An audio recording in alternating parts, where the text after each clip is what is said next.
Greetings, Lawmasters. Tonight our chronicle covers the moments where fate hangs by a thread, those split-second decisions in the frozen north where a life can be snatched back from the void. We are looking at the tragedies that don't have to happen, the characters who, by all rights, are scripted to die, yet can be preserved through speed, foresight, or just sheer stubbornness. We've all been there. You load into a city, the sunlight is hitting the textures just right, and suddenly an NPC you didn't even know existed is face down in the mud because the game engine decided it was time for a scripted event. But what if we intervened? What if we played the hand of a benevolent god? Let's be honest though, saving everyone in Skyrim is a logistical nightmare. You'd need the reaction time of a caffeine-addicted Khajiit and more reload saves than is healthy for a hard drive. So, before you get comfortable, take a moment to like the video and subscribe, but only if you genuinely enjoy what I do here. If you're listening from a cozy bed or a late-night desk, drop your location and local time in the comments.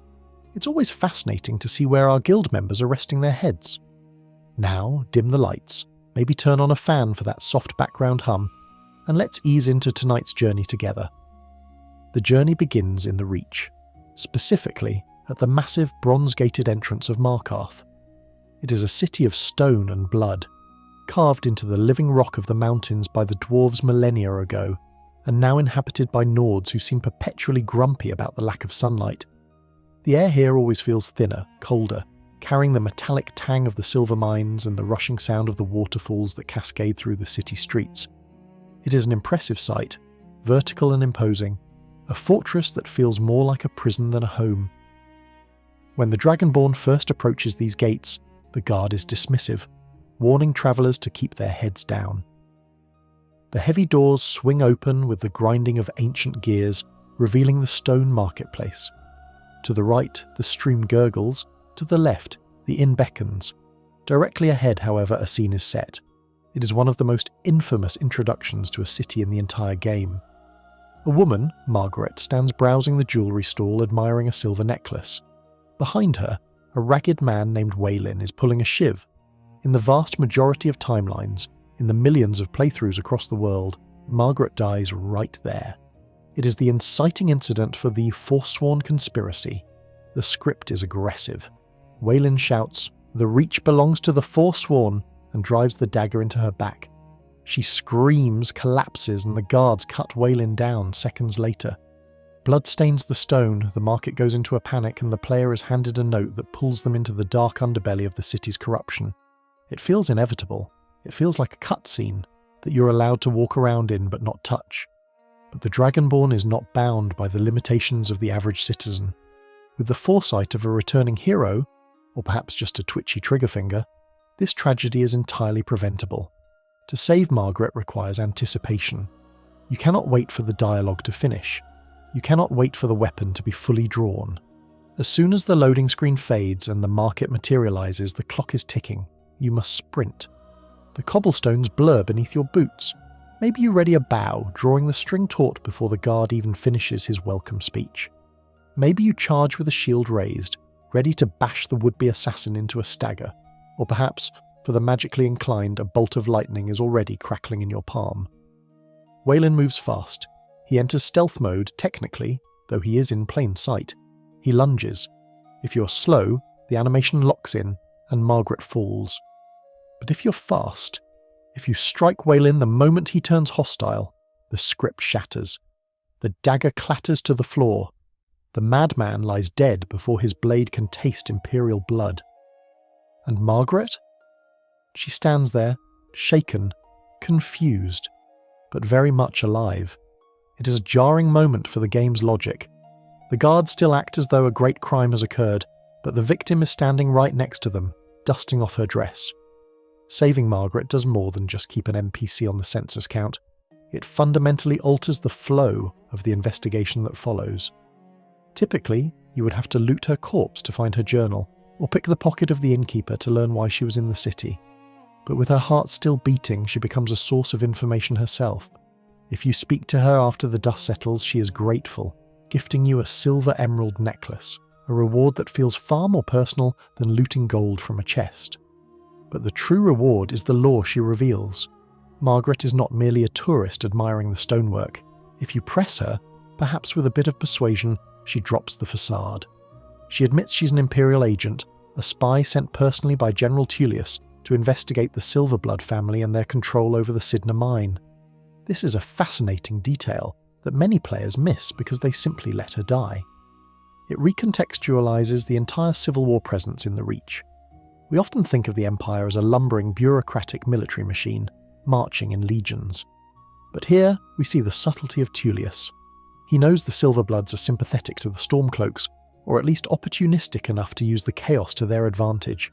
He didn't send a battalion to seize the mine, he sent a lone woman to buy jewellery and listen to whispers. It's a layer of political intrigue that gets buried under her tombstone in 99% of timelines. The survival of Margret also highlights the immediate brutality of the Forsworn conflict. This isn't a war fought on distant battlefields. It is fought in market stalls, in bedrooms, in the dark corners of taverns. The Forsworn, the native Bretons of the Reach, have been displaced by the Nords, and their response is a campaign of terror. This brings us to a point of contention that has kept lore forums active for over a decade. The community debate surrounding the Forsworn is one of the murkiest ethical swamps in Tamriel. On one hand, you have the madmen of the Reach, Daedra worshippers who mutilate themselves, replace their hearts with briar seeds, and sacrifice spriggans to make armour. They kill civilians, kidnap children, and generally act like the villains of a horror story. Wayland's attempt to murder an unarmed woman in broad daylight is indefensible terrorism. On the other hand, there is the argument for indigenous sovereignty. The Reachmen were there first. They were conquered by the Nords, treated as second-class citizens, and when they briefly retook Markarth during the Great War, they were brutally suppressed by Ulfric Stormcloak in an event known as the Markarth Incident. Fans often debate whether the Forsworn are freedom fighters pushed to extremism by Nord oppression, or if their chaotic Hagraven worshipping culture is simply incompatible with civilization. When you look at the architecture of Markarth, you are looking at Dwemer Stone, occupied by Nords, claimed by Bretons. It is a stolen city, no matter who sits on the Jarl's throne. By saving Margret, you step into the middle of this bloody history, not as a passive observer, but as a force of nature. You deny the Forsworn their statement, you deny the Silverbloods their chaos. You prove that even in a city scripted for death, the Dragonborn's will is absolute. Once the adrenaline fades, the market returns to a strange, uneasy calm. The meat merchant goes back to shouting about his fresh cuts, though the irony of the blood on the pavement is lost on him. The stream continues to flow, washing away the evidence of Wayland's failure. Margret eventually retreats to the Silverblood Inn, where she spends her days sitting by the fire, a living glitch in the matrix of the assassination plot. She remains there, a quiet testament to your reflexes. But Markarth is not the only place where the game expects you to fail. It is not the only place where a life is placed in your hands with the expectation that you will drop it. Across the province, there are others. Some are warriors, some are priests, and some are simply fools who wandered into the wrong political intrigue. As we leave the stone city behind, the air grows warmer, the smell of juniper fades, and we head toward the northern coast, where the Thalmor hold court and where sneaking is usually the better part of valour.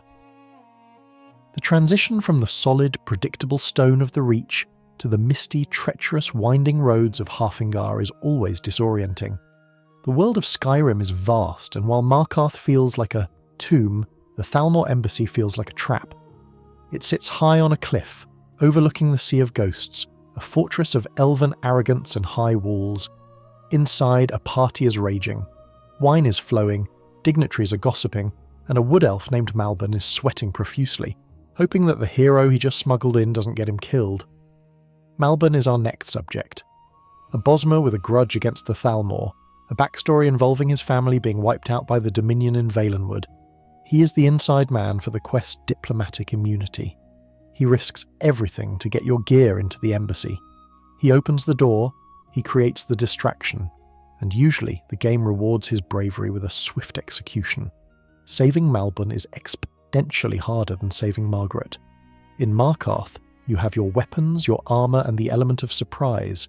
In the Thalmor embassy, you are stripped of your gear, dressed in finery and surrounded by high-level wizards and soldiers.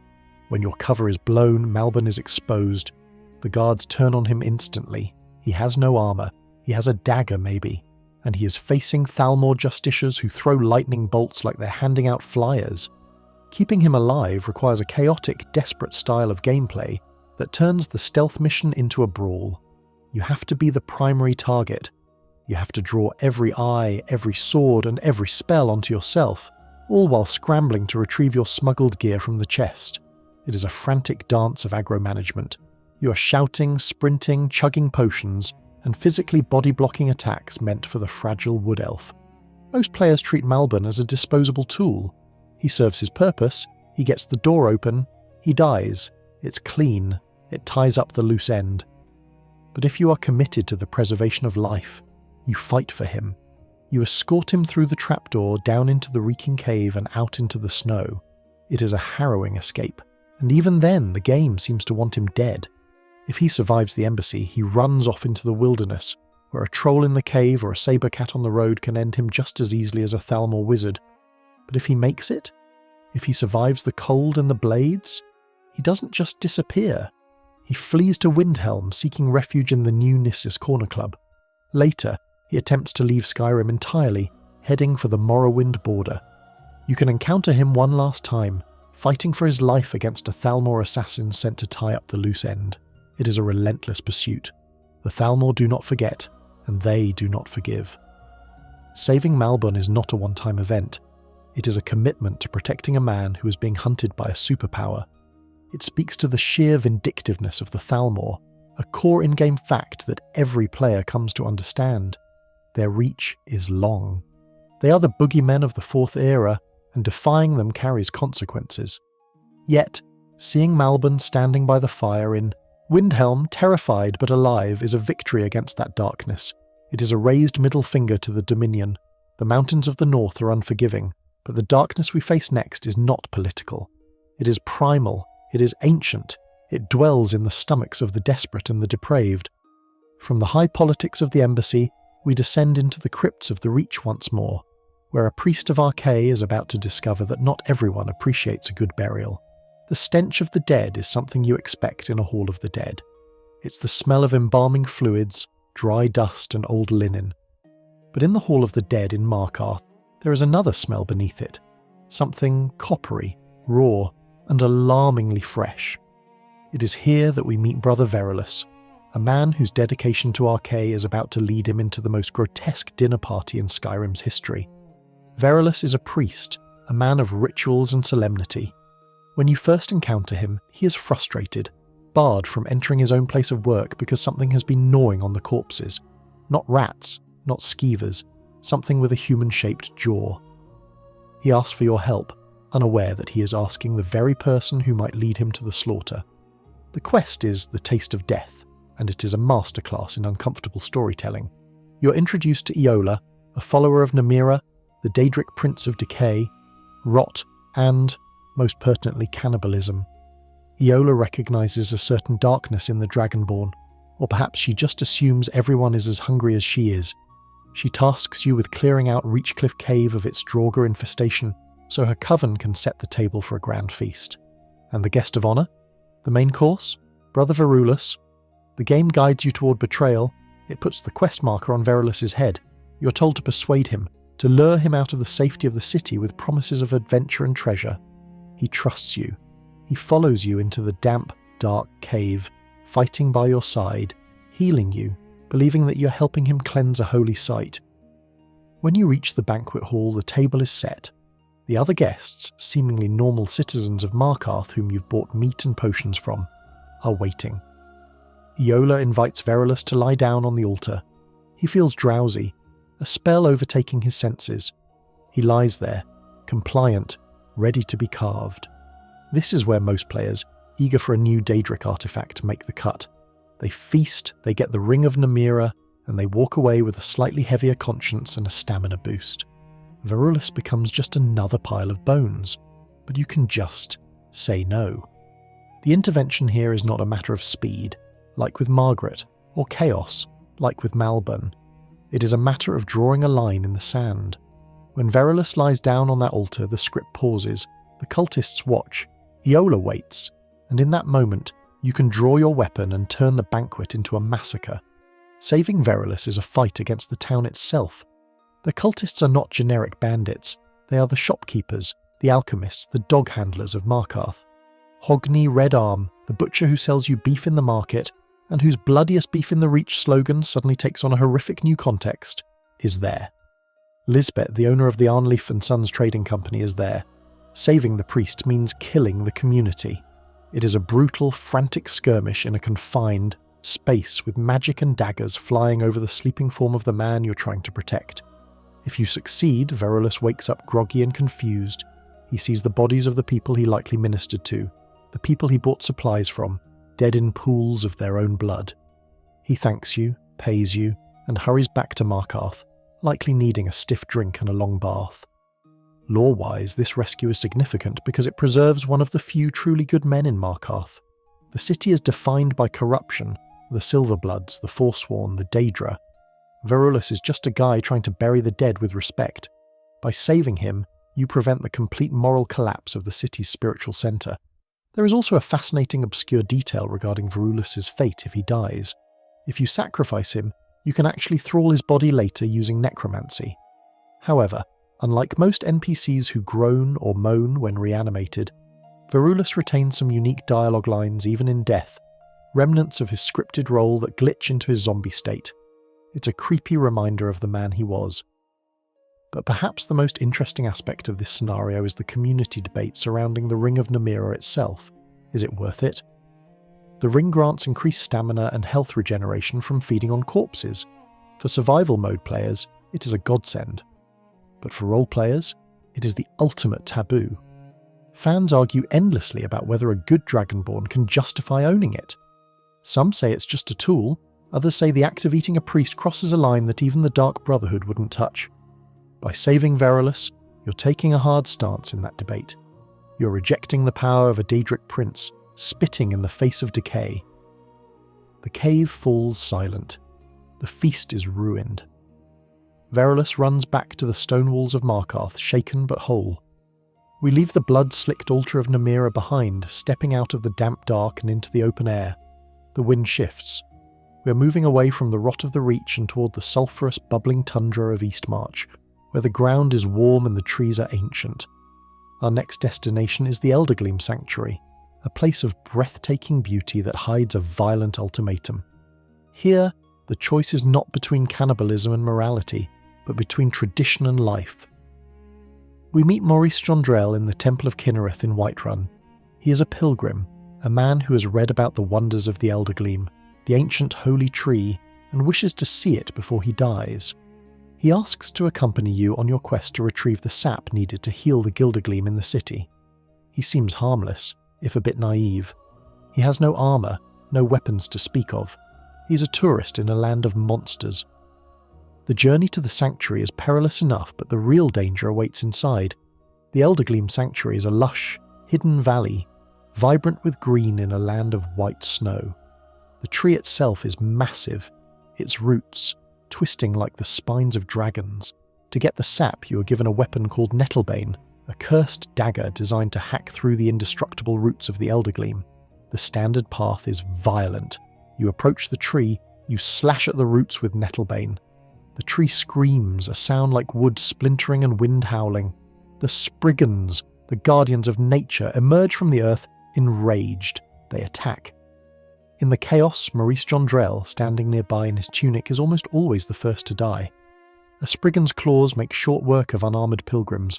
Most players watch him fall, grab the sap, kill the Spriggans, and leave. A shame, they think. He shouldn't have come. But Maurice doesn't have to die. In fact, Maurice is the key to a peaceful resolution that many players don't even know exists. When you approach the roots, if you pause, if you hesitate with the dagger in your hand, Maurice will speak up. He is horrified. He sees the violence of Nettlebane, the desecration of a holy site, and he offers an alternative. He prays to the tree. He asks for a blessing, not by force, but by reverence. And the Eldergleam answers. A sapling appears. Taking the sapling instead of the sap solves the quest. The Gildergleam in Whiterun is replaced by a new young tree. The Spriggans never attack. The sanctuary remains peaceful. and Maurice Jondrelle stays in the sanctuary, living out his dream of tending to the Holy Grove. This outcome is a rare instance in Skyrim where pacifism is rewarded. It relies on the player's willingness to listen to an NPC who, up until that point, has been nothing but an escort mission liability. It subverts the core gameplay loop of kill monster, get loot. The lore implications here are deep. It touches on the nature of Kinnereth and the old ways. The use of Nettlebane is an act of aggression against nature, created by hagravens who twist the natural order. By refusing to use it, you align yourself with the true spirit of Kinnereth, stewardship, not domination. There is a known bug, or perhaps a feature, where if you bring the sapling back to Whiterun, the old dead tree frame sometimes doesn't disappear, and the new sapling grows inside it, clipping through the textures in a mess of wood and polygons. It's a jarring visual, but a small price to pay for a clear conscience.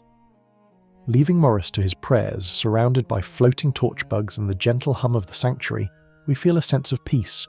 But peace in Skyrim is fleeting. The shadows are lengthening. The night is drawing in, and up in the snowy peaks of the Pale, a fortress stands frozen in time, filled with sleepers who are having very bad dreams.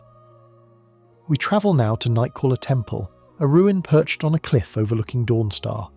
The people of Dawnstar are exhausted. They are plagued by nightmares, unable to rest, their minds tormented by a Daedric prince. The source is the Skull of Corruption, an artifact of Vermina. Locked away in the temple, our guide is Erandur, a dark elf priest of Mara. He is calm, knowledgeable, and deeply regretful.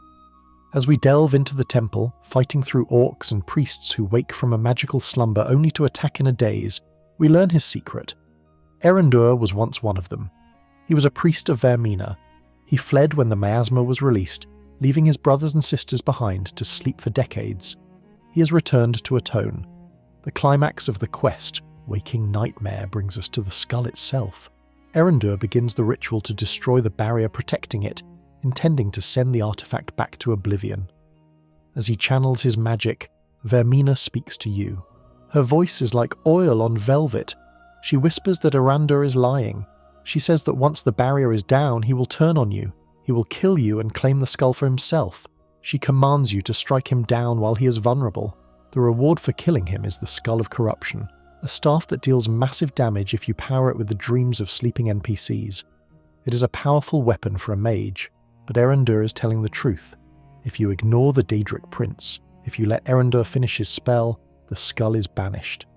The nightmares in Dawnstar stop, and Erandur survives. He doesn't turn on you, he doesn't laugh maniacally. He simply thanks you, humbled that you trusted him over a god. Saving Erandur gives you one of the best followers in the game. He's a spellsword with unique dialogue, a man seeking redemption who will fight by your side with the fire of Mara. But more than that, sparing him is a rejection of cynicism. The game gives you every reason to doubt him. He's an ex-cultist. He ran away once. A Daedric prince is personally vouching for his treachery. To save him, you have to have faith. The community debate here often revolves around the utility of the skull versus the utility of Erandur. The skull is a unique item for collectors. Erandur is just a follower. But lore-wise, destroying the skull is the only way to truly free Dawnstar. If you take the skull, the nightmares might stop for the town, but the artifact remains in the world, a conduit for Vermina's influence. Erandur's survival is a victory of redemption over corruption. He reclaims the temple, turning a place of torment into a shrine of Mara. It is a poetic end to his arc, but not all companions are seeking redemption. Some are just looking for their master, and some masters are not worth the loyalty of a good dog. From the snowy heights of the Pale, we descend into the damp, foggy forests of Falkreath. It is a hold defined by its graveyard, a place where death is the primary industry. But on the road outside the village, we meet a creature full of life. A dog. A scruffy Irish wolfhound-looking stray named Barbas. Barbas is not a normal dog. He speaks, and not in barks, but in a thick, surprising New York accent that shatters the immersion for some and becomes the highlight of the game for others. He is the companion of Clavicus Vile, the Daedric prince of bargains. Barbas has been kicked out, and he wants your help to reunite with his master. This leads us to Hema's Shame, a cave filled with vampires who worship Vile. We fight our way to the shrine at the back where the statue of the prince waits. Clavicus Vile is charming, petty, and bored. He offers you a deal. He will give you the Reflex, a magnificent weapon with a unique sculpt. If you do one small thing for him, kill the dog. Clavicus Vile makes it sound so reasonable. He's just a dog, the prince says, his stone voice echoing in the damp cave. And the axe is, well, it's an axe. A very good one. The Reflex is indeed beautiful. It has wolves carved into the blade, it swings with a heavy, satisfying weight, and it has a unique enchantment. For a warrior character, it is a tempting prize. For a collector, it is a must-have for the weapon rack in Solitude. But Barbas is sitting right there. He's looking up at you. He's the dog who tanked vampire attacks for you all the way through the cavern. He's the immortal, slightly annoying, indestructible tank who has been pushing you into corners and barking incessantly for the last hour. And now, the game demands his execution. This is the classic Clavicus Vile trap. He is the prince of tricked wishes. The Reflex is not just a weapon, it is a joke. Its enchantment deals stamina damage, useful, but hardly god tier. And here is the kicker, the obscure lore tidbit that many miss. The axe itself is not even the true Daedric artifact of this quest. It doesn't count toward the Oblivion Walker achievement. It is a consolation prize for a murder. The real artifact is the Mask of Clavicus Vile, a helmet that grants better prices and persuasion, which you only get if you refuse to kill the dog. Saving Barbas is the only logical choice for the savvy player, yet the tragedy is preventable only if you resist the urge for instant gratification. If you swing that axe, Barbas dies. He whimpers and fades, his essence returning to the waters of oblivion to reform in a century or two, perhaps. Vile laughs at you. He calls you a sucker, essentially. You are left with a subpar weapon and the guilt of having murdered a talking dog. By sparing him, you force Vile to take him back. The prince groans, complains, and the two vanish together, reunited in their dysfunction. You get the mask, you get the achievement. And somewhere in the chaotic realms of oblivion, Barbas is probably still annoying his master, which is a comforting thought. The community debate on this one is less about morality, everyone loves the dog, and more about the annoyance factor. Barbas is notorious for his bad pathfinding. He nudges players off cliffs, he blocks doorways, he barks every 3 seconds. Some players kill him just for the peace and quiet. But lore-wise, Barbas is the conscience of Clavicus Vile. Without the dog, the prince becomes even more unstable and dangerous. Saving Barbas is, in a way, an act of cosmic public safety. Leaving the damp cave of Hema's shame, we step back into the fog of Falkreath, but we don't leave the canine theme behind just yet. Because while Barbas is a Daedra who can look after himself, our next preventable tragedy involves a dog who is very much mortal and very much alone. We head north, into the swampy, miserable hold of Yalmarch. The trees here are dead, their roots soaking in brackish water. The air is thick with insects. It is a lonely place. And in the middle of this desolation near the road sits a small shack. It is unmarked on the map initially. It is simply Meeko's shack.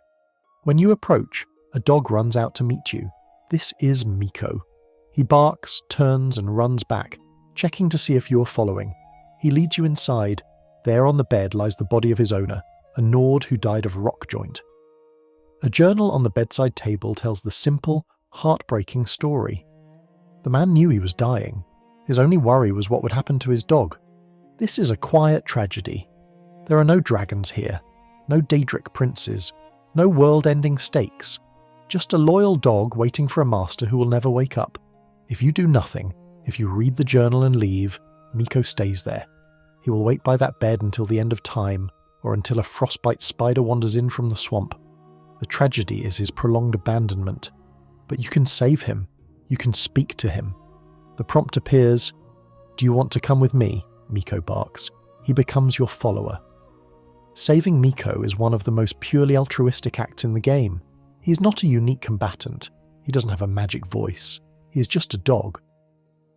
But taking him out of that shack, away from the smell of death, and giving him a new home, perhaps at one of your Hearthfire manors where he can play with your adopted children, feels like a significant victory. The lore here is subtle. It speaks to the harshness of life in Skyrim for the common folk. Not everyone dies in battle. Some just get sick and die alone in a shack. Meeko represents the innocence that gets left behind. However, saving him comes with a tactical warning. Meeko is not essential. He can die. If you take him adventuring, he will charge at dragons, he will bite giants, and he will die. The true way to save Meeko is not just to recruit him, but to retire him, adopt children, bring him home, and tell him to stay here. Let him be a family pet. Let him sleep by a warm fire in Solitude or Whiterun. That is the happy ending he deserves. The swamps of Yarmarch are depressing, so we move west, back toward the Reach, but this time to a grotto that hides a tragedy of a different kind. A man who is both hunter and prey. We return to the theme of Hircine, the Daedric prince of the hunt. In Falkreath, in the jail, we meet Sinding. He is a Nord, shirtless, intense, and cursed. He stole the ring of Hircine in an attempt to control his lycanthropy, but the prince cursed it, making his transformations unpredictable. Sinding killed a child in a frenzy, a tragedy that has already happened. But his death is the tragedy we can prevent. The quest, ill-met by moonlight, culminates in Bloated Man's grotto. Hircine commands you to kill Sinding and skin him. The reward is the Saviour's hide, a unique light armor. Sinding is resigned to his fate. He asks only for a chance to fight back against the hunters Hircine has sent. Most players pick a side. They either help Sinding kill the hunters, or they kill Sinding for the prince. But here is the trick, the loophole that allows you to defy the binary choice. You can help Sinding kill the hunters. You fight back to back with the werewolf slaughtering the other champions of the hunt. Sinding thanks you. He promises to stay in the grotto away from civilization, so he never hurts anyone again. He lives. You leave the cave. Hircine appears, pleased that the hunters failed, and grants you the Ring of Hircine, uncursed, which allows unlimited werewolf transformations. But, and this is the preventable tragedy part, you can then turn around, go back into the cave, kill Sinding, and skin him. Hircine appears again and gives you the Saviour's hide. You get both artifacts. This is what most completionists do. They betray Sinding after saving him to maximize loot. It is a double tragedy, a betrayal of trust. To truly save Sinding, you must accept that you will only get one artifact. You must walk away. You must leave him in that grotto. Saving Sinding is a moral grey area. He is a child killer, albeit an accidental one. He is a dangerous beast. But he is also a man trying to do the right thing by isolating himself. Sparing him acknowledges his effort to take responsibility. It defies Hircine's bloodlust. There is a fantastic detail about Sinding if you spare him. He doesn't actually stay in the grotto forever. Rarely, players have reported encountering him wandering the roads of Skyrim in his human form. He doesn't speak, but he is there, a ghost of the hunt, living on the edge of the world. Seeing him out there free is a validation of your mercy. Leaving the grotto, we stay in the lush forests of Falkreath, where the pine trees are tall and the shadows are long. Near Mossmother Cavern, we find another hunter, but this one is not a werewolf. He is just a man bleeding out on a log. Valdr is easy to miss. He sits alone, clutching his side. His party entered the cavern to hunt bear, but they found Spriggans instead. His friends are dead inside. He is the sole survivor, and he is fading fast. This is a time-sensitive tragedy, or at least it feels like one. Valdr asks for a potion, or a healing spell. If you have neither, he dies. If you walk past him, he dies. Saving Valdr is simple mechanics. Give him a potion. But the narrative weight comes from what happens next. He wants revenge. He wants to clear the cavern. He asks you to help him. Here, the tragedy is not just his death, but his suicide mission. He is injured. He has a dagger. Sending him in alone is a death sentence. The saving comes from you taking the lead. You tell him to wait, or you go in with him and act as his shield. Inside, the bears and Spriggans are tough. Valdr fights with the desperation of a man who has lost everything. Keeping him alive during the skirmish requires vigilance. You have to draw the aggro. If you succeed, Valdr buries his friends. He thanks you, and he gives you his lucky dagger, a weapon with a high critical hit chance. But the real reward is later. Valdr doesn't vanish. He returns to the hunter's camp. He rebuilds his life. You can visit him. He greets you as a friend. In a game full of nameless guards and bandits, Valdr is a touch of humanity. He represents the resilience of the Nords, Saving him is saving the spirit of the hunter. It is a small act, but in the vast, indifferent wilderness of Falkreath it matters. From the woods, we climb. We go higher, into the jagged peaks of the Reach once more. We are looking for a tower, a ruin called Blind Cliff Bastion. Inside, the tragedy is a family affair. Hagravens are monsters. They are women who have traded their humanity for power, becoming bird-like abominations. We are trained to kill them on sight, but in Blind Cliff Bastion we find one locked in a cage. This is Melka, and she is surprisingly chatty. Melka claims the tower belongs to her. She was usurped by her sister Petra, who locked her up and took over her parlour. Melka asks for your help. She asks you to let her out so she can kill her sister and reclaim her tower. The instinct is to kill her. She's a Hagraven, she throws fireballs, she is technically an enemy type. But if you open the cage, Melka becomes a temporary follower, and she is delightful, in a terrifying way. She cackles, she comments on the dungeon. Eye of Newt, toe of giant, she screams as she blasts her enemies. She guides you through the trap she set herself. Saving Melka means escorting her through the tower to the final confrontation with Petra. It is a battle of the witches. Fire and ice fly across the room. Petra must die. If Melka survives, she reclaims her tower. She rewards you with her staff, the Eye of Melka, a powerful fireball staff, and she becomes friendly. You can return to Blindcliff Bastion later, and she won't attack you. She will greet you. Lovely to see you, dearie, she might cackle. This is a bizarre, twisted friendship, but it saves a unique NPC from the generic kill-all-monsters script. It humanizes the Hagraven just a little bit. It shows that even among the monsters there are politics, siblings, and grudges. And let's be honest, having a Hagraven owe you a favour is just good business in Skyrim. You never know when you might need a curse lifted or a potion brewed. The mountains of the Reach are behind us now. We travel east to the Rift, where the golden leaves fall eternally. Near Everstead there is a tomb, Hillgrund's tomb. Outside, a man named Golldir is pacing nervously. Golldir is the last of his line. His aunt Agna went inside to stop a necromancer named Valsveran, who was defiling their ancestors. Golldir was too afraid to go with her. Now, he hears nothing. This is a tragedy in progress.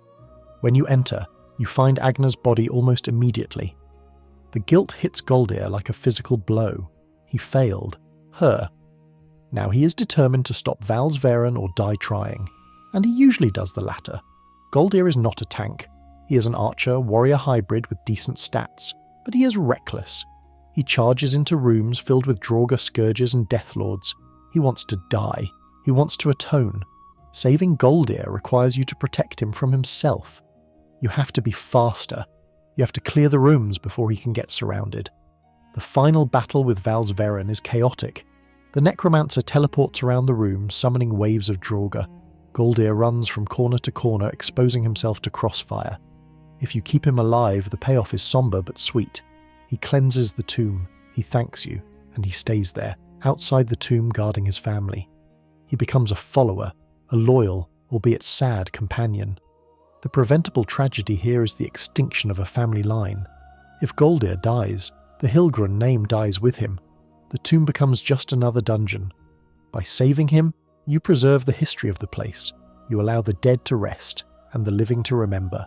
The Rift has its ghosts, but further north, near the frozen coast of Dawnstar, lies a sanctuary filled with a different kind of death. The Dark Brotherhood Sanctuary is a place of shadows, whispers, and contracts. It is a family of assassins, dysfunctional and doomed. And at the centre of its collapse is a jester who isn't laughing. Cicero is one of the most polarising figures in Skyrim. His voice, high-pitched, screeching, oscillating between nursery rhymes and threats of murder, grates on the nerves of many players. He is the keeper of the Night Mother, the literal corpse of the Dark Brotherhood's spiritual leader. He is fanatical, violent, and deeply unsettling. When the Brotherhood begins to crumble from within, torn apart by Astrid's paranoia and abandonment of the old ways, Cicero snaps. He attacks the other members, wounding Visara, and flees to the old sanctuary in Dawnstar. Astrid commands you to hunt him down. Kill him, she says. It's him or us. You pursue him through the ice tunnels, fighting off the spectral guardians he has awakened. You find him lying on the floor, exhausted, defeated. He looks up at you, clutching his dagger, and waits for the end. The game prompts you to kill him. Astrid wants him dead. The Sithis-shaped void in your heart might want him dead just to stop the giggling, but Cicero is the only one who is actually right.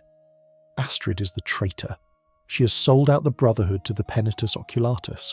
She has abandoned the Night Mother. She's the reason the sanctuary burns. Cicero, in his madness, is the only one loyal to the true tenets of the Order. He attacked because he saw the rot.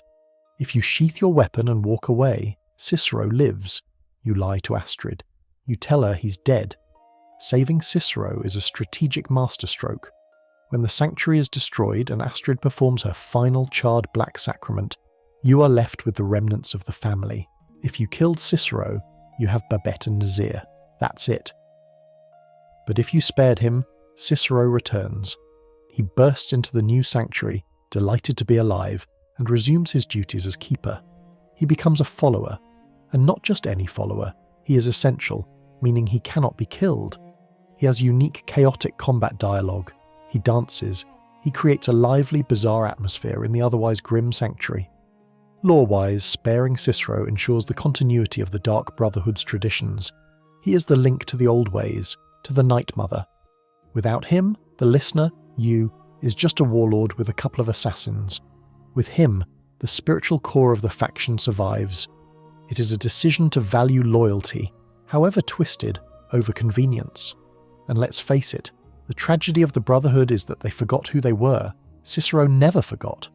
From the shadows of the Brotherhood, we move to a tragedy of war hidden in the fog of the northern coast. The Thalmor are back on our list, and this time they are holding a son of Whiterun. The Greymanes and the Battleborns are the Montagues and Capulets of Skyrim. Their feud defines the politics of Whiterun. The Greymanes believe their son, Thorald, died in the war. The Battleborns know the truth. He is alive, captured, and held in Northwatch Keep, a Thalmor prison. Fralia Greymane, the mother, refuses to believe her son is dead. She asks you to find him. This starts missing in action. The tragedy here is bureaucracy. General Tullius refuses to release Thorald. The Battleborns refuse to help. The game nudges you toward a diplomatic dead end. The only way to save him is to break the rules. Northwatch Keep is a fortress. It is heavily guarded by Thalmor justiciars and guards. Storming it is an act of war. You can go in stealthy, or you can bring Thorald's brother Avelstein and his friends to launch a full-scale raid. The raid on Northwatch Keep is one of the most satisfying unscripted battles in the game. You're liberating a prisoner of war. You're cutting down elves who sneer at Talos. When you find Thorald, he is chained to a wall, tortured. Releasing him is a moment of pure triumph. But the tragedy isn't over yet. Thorald cannot go home. If he returns to Whiterun, he will be arrested again. He must go into exile, joining the Stormcloak resistance in the field. Saving Thorald is a bittersweet victory. You reunite a family, but only for a moment. Fralia gets to know her son is alive, but she cannot see him. Yet preventing his death in that torture chamber is a defiance of the Thalmor's disappearances. It exposes their cruelty. It validates Fralia's hope. And if you do it right, leaving no Thalmor alive in that keep, you send a message. The North remembers. We leave the coast now, ascending. We climb higher than the clouds, higher than the birds, to the very peak of the world, the throat of the world. Here the air is thin and the silence is absolute. Paarthurnax waits here, the old dragon, the mentor, the one who taught humanity how to shout. He sits on his word wall, meditating, fighting the urge to dominate that is encoded in his very soul. Towards the end of the main quest, the Blades, Delphine and Esbern, issue an ultimatum. Paarthurnax was Alduin's lieutenant in the ancient war. He committed atrocities. Justice demands his death. They refuse to help you until you kill him. This is the most debated preventable tragedy in the entire game. The quest Paarthurnax appears in your journal. There is no refuse button. The quest marker hangs over his head like a sword of Damocles. The tragedy is that the Blades, the supposed protectors of the Dragonborn, are asking you to kill the one being who actually helped you save the world. They are blinded by history, unable to see the redemption sitting right in front of them. To save Paarthurnax, you simply don't do it. You ignore the quest. You let it rot in your journal. Or, if you're on PC, you install a mod called the Paarthurnax Dilemma to tell Delphine off. But in the vanilla game, your inaction is the action. You visit Paarthurnax. You sit with him. He asks you about your choice. He argues that it is better to overcome one's evil nature through great effort than to be born good. It is a profound philosophical statement. By sparing him, you preserve a unique entity, a peaceful dragon. You allow him to continue his work of teaching the other dragons the way of the voice, potentially changing the nature of dragons forever. You lose the support of the Blades, but honestly, Delphine is bossy and Esbern is paranoid. Paarthurnax is wisdom. The community is almost unanimously on the side of the dragon. Killing him feels like a betrayal of the highest order. It is the ultimate test of the Dragonborn's independence. Are you a weapon of the Blades, or are you a hero who can judge for themselves?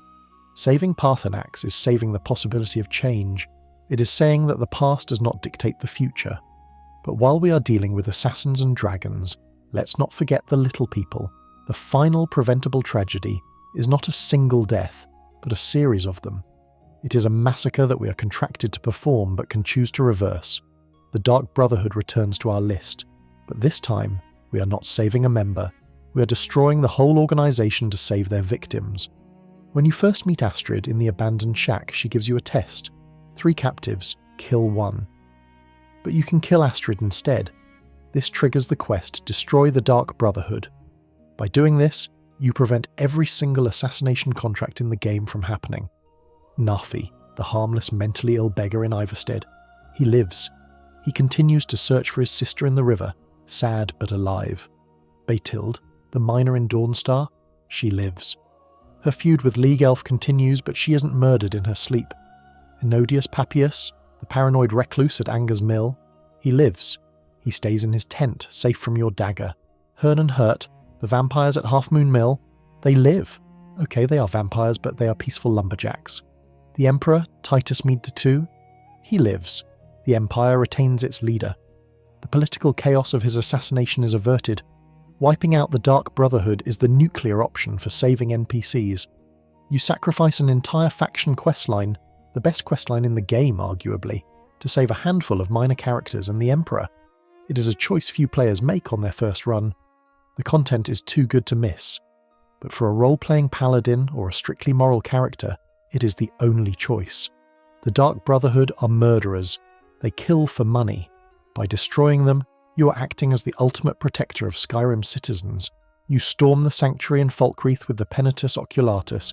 You kill the family. You burn the place down. It is a grim, short quest. But then, you walk through Iverstead, and Nafi is there. You walk through Dawnstar, and Beytild is working. You realise that your choice had a tangible ripple effect. You traded content for lives. It is the ultimate preventable tragedy because it requires the player to sacrifice their own fun, the quests, the loot, Shadowmere, for the sake of the game world's morality. It is the most selfless act you can perform. And with that, the ledger is clean.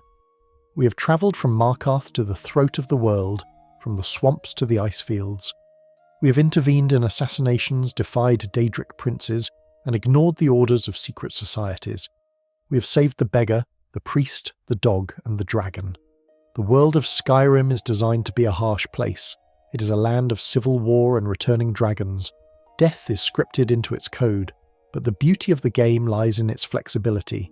It gives you the sword, but it also gives you the choice of where to swing it. Every saved NPC is a defiance of fate. Every rescued dog is a victory against the cold mechanics of the game engine. These 15 tragedies were written in ink, but you, the player, hold the eraser. As the moons set over the province and the auroras fade into the dawn, the people you saved are waking up. Margret is buying jewellery. Meeko is sleeping by a fire. Paarthurnax is watching the sun rise over the Manavan. They are alive because you were there, and that is a story worth telling.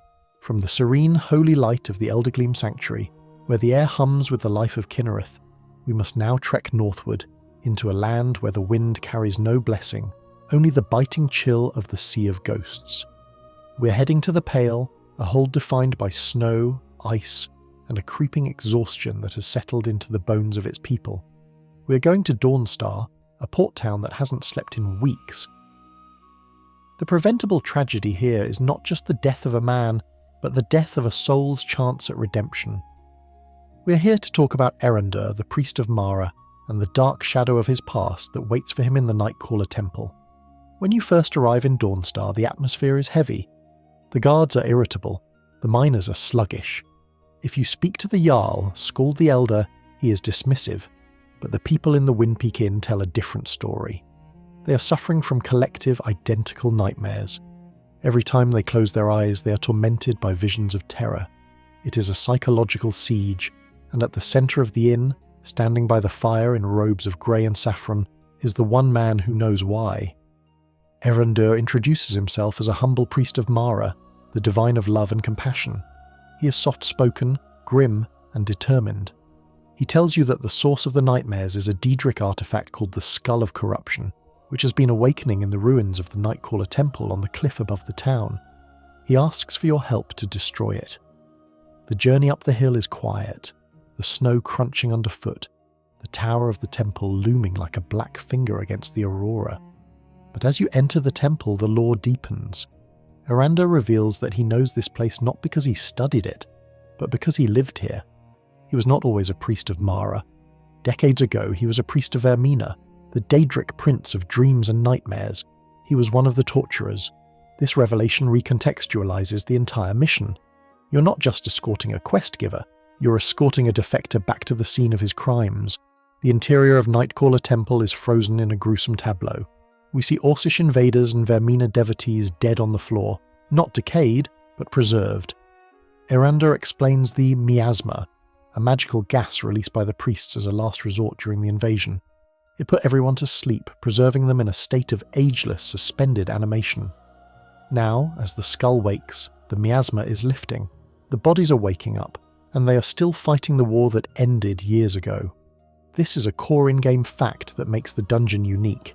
The enemies you fight are not Draugr or bandits, but people from the past who wake up confused, enraged, and bloodthirsty. You're fighting through a history that refuses to die. As you push deeper, the architecture of the temple is suffocating. Dark stone, purple banners, and the pervasive iconography of Vermina. Erandur's commentary is filled with regret. He points out the library where they studied the art of breaking minds. He shows you the alchemy lab. He admits that he fled when the miasma was released, leaving his brothers and sisters to their fate. He saved his own skin, and he has carried that guilt for 50 years. The quest, Waking Nightmare, introduces a mechanic that is rare in Skyrim, the flashback. To bypass a magical barrier, you must find a potion called Vermina's Torpor. This liquid allows you to experience the memories of another person, specifically a priest named Casimir, from the moment the miasma was released. Drinking the torpor is a trippy, disorienting experience. The screen blurs. You're no longer the Dragonborn, you're Casimir. You're in the temple decades ago. The orcs are breaching the door. The High Priest commands you to release the miasma. You run through the temple, ignoring the battles, obeying orders to gas your own friends. It is a moment of pure narrative immersion, forcing you to see the temple at its height, to understand the desperation and fanaticism of the cult. When you wake up, you're back in the present. You disable the barrier.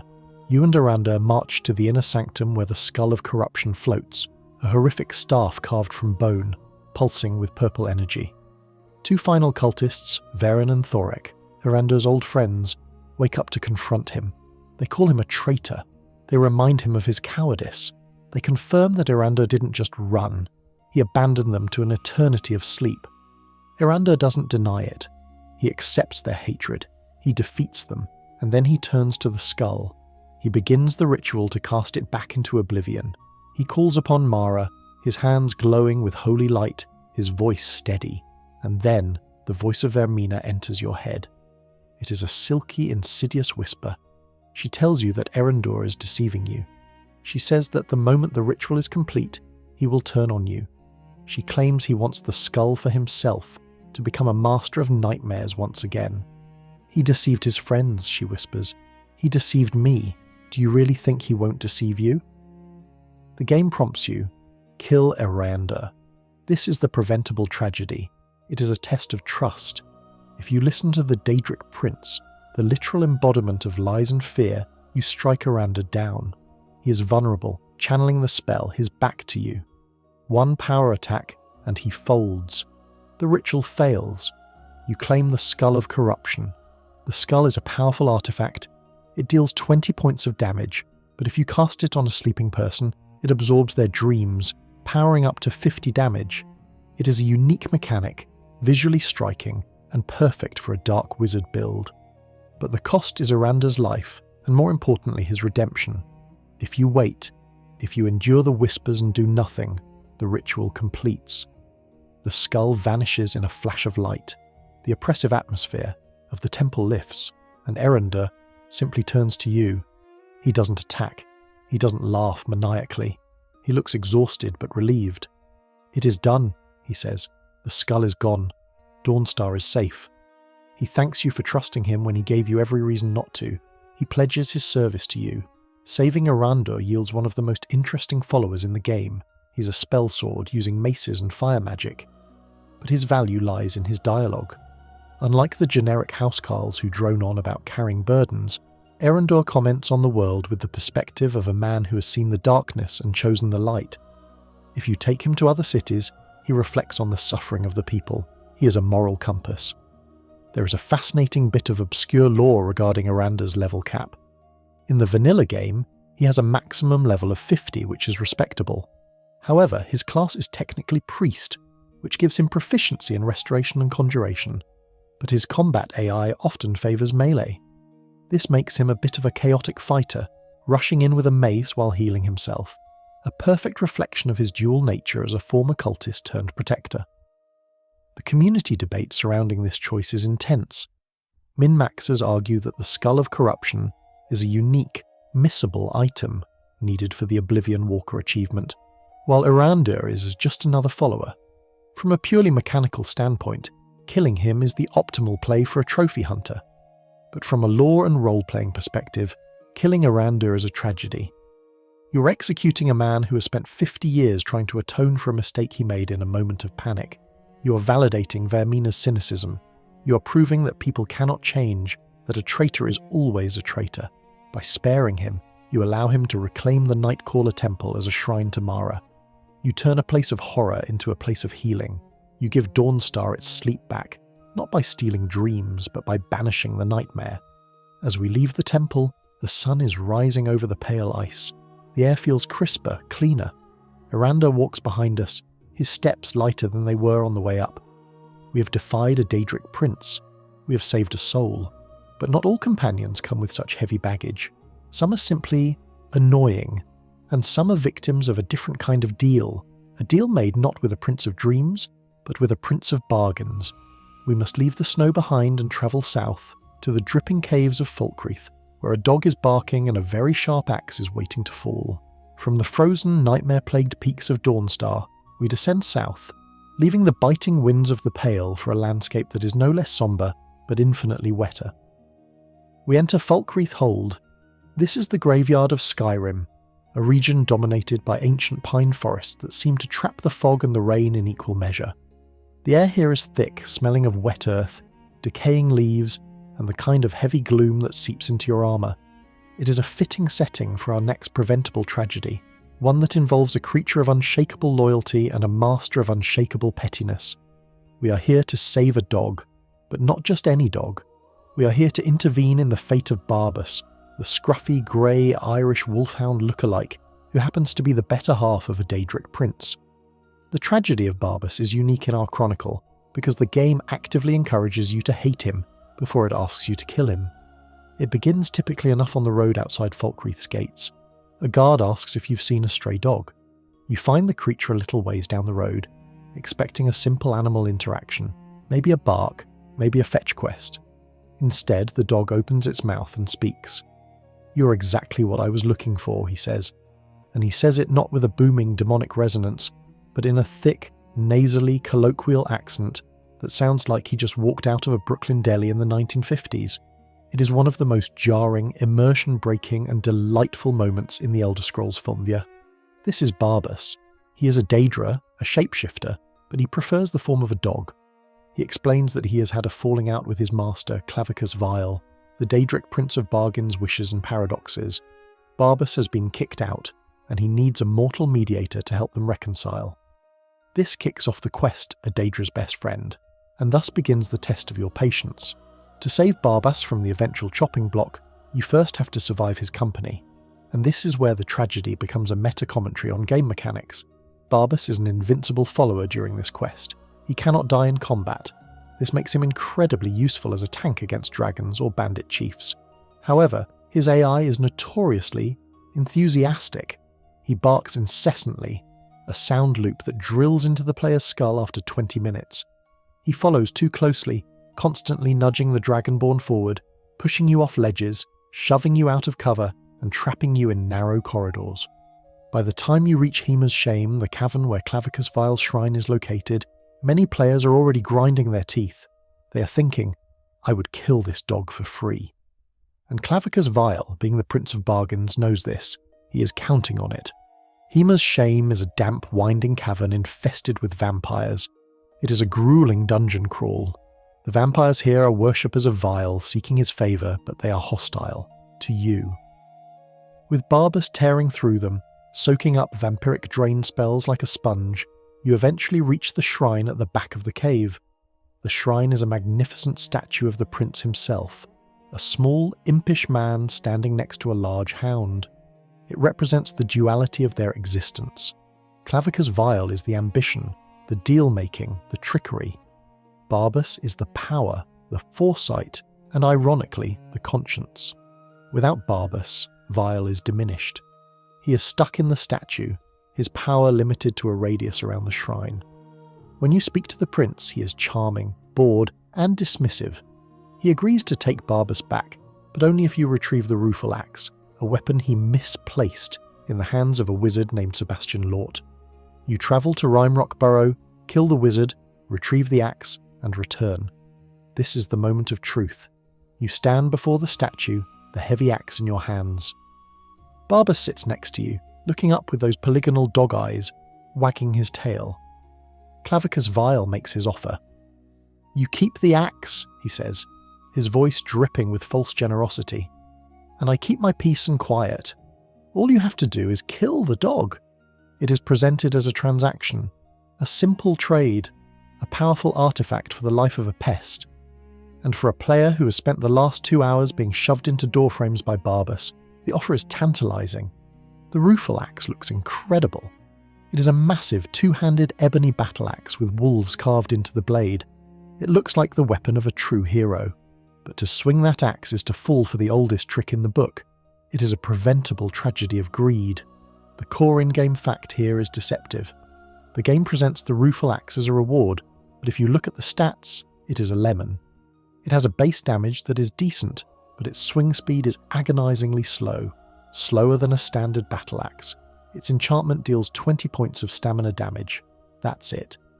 In a game where most enemies have minimal stamina or die before their stamina pool matters, it is a practically useless enchantment. Furthermore, and this is the obscure lore tidbit that many completionists learn the hard way, the Rueful Axe does not count towards the Oblivion Walker achievement. This achievement requires you to collect 15 Daedric artifacts. The Rueful Axe is not considered the artifact of Clavicus Vile. It is a creation of Vile, yes, made for Sebastian Lort to cure his daughter's lycanthropy by killing her, because Vile's humour is dark, but it contains no Daedric essence. It is a consolation prize for a sucker. The true artifact is the Mask of Clavicus Vile, a heavy helmet that looks like a golden horned visage. It grants 20% better prices, increases speech skill by 10, and regenerates magicka. It is one of the most useful utility items in the game for high-level trading and persuasion, and the only way to get it is to refuse the deal. To save Barbas, you must say no to a Daedric. Prince, you must look at the cool axe, look at the annoying dog, and choose the dog. I'm not killing him, you tell the statue. Clavicus Vile is disappointed. He sighs. He grumbles about being stuck with the mutt for another millennium, but he relents. In a flash of magic, Barbas glows. He transforms, or rather he reassumes his place as part of the prince's animus. The dog vanishes, merging with the statue. As a reward for reuniting them, Vile gives you the mask. The tragedy you prevent here is twofold. First, you save Barbas from execution. While he is a Daedra, and would eventually reform in the waters of oblivion, the act of killing him is a betrayal of a companion who fought by your side. It creates a rift in the cosmic balance of Clavicus Vile's sphere. Without Barbas to temper him, Vile becomes more chaotic, more dangerous to mortals. By reuniting them, you're essentially putting the safety lock back on a loaded gun. Second, you prevent the tragedy of the Dragonborn being played for a fool. Killing Barbas is the bad ending of the quest. It is the ending where Vile wins. He gets rid of his nagging conscience and gives you a piece of junk metal in return. You walk away thinking you made a hard choice for power, when in reality you just did the prince's dirty work for free. The community debate surrounding Barbas is one of the most enduring in the fandom. Search any forum and you will find threads titled, "I killed Barbas and I don't regret it." Players vent their frustration about his pathfinding AI, his barking, and his tendency to blow their stealth cover. For many, the tragedy of Barbas's death is outweighed by the quality of life improvement of not having him around. But lore enthusiasts argue the opposite. They point out that Barbas is one of the few entities in the universe who actually understands the Dragonborn's plight. He is an observer, a commentator, and in his own way, a friend. In the Elder Scrolls Online, set 1,000 years prior, Barbas appears again, still serving Vile, still trying to keep his master from making catastrophic mistakes. He's a constant in the chaos of Oblivion. Killing him feels like destroying a piece of history. There is also a fascinating fan theory that suggests Barbas wants you to kill him in some iterations of the cycle, just to teach mortals a lesson about greed. But in Skyrim, his plea for life seems genuine.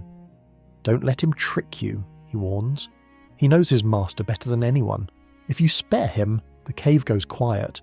The vampires are dead, the dog is gone, the statue remains silent. You walk out of Hamer's shame wearing the golden mask of a trickster god, having beaten him at his own game.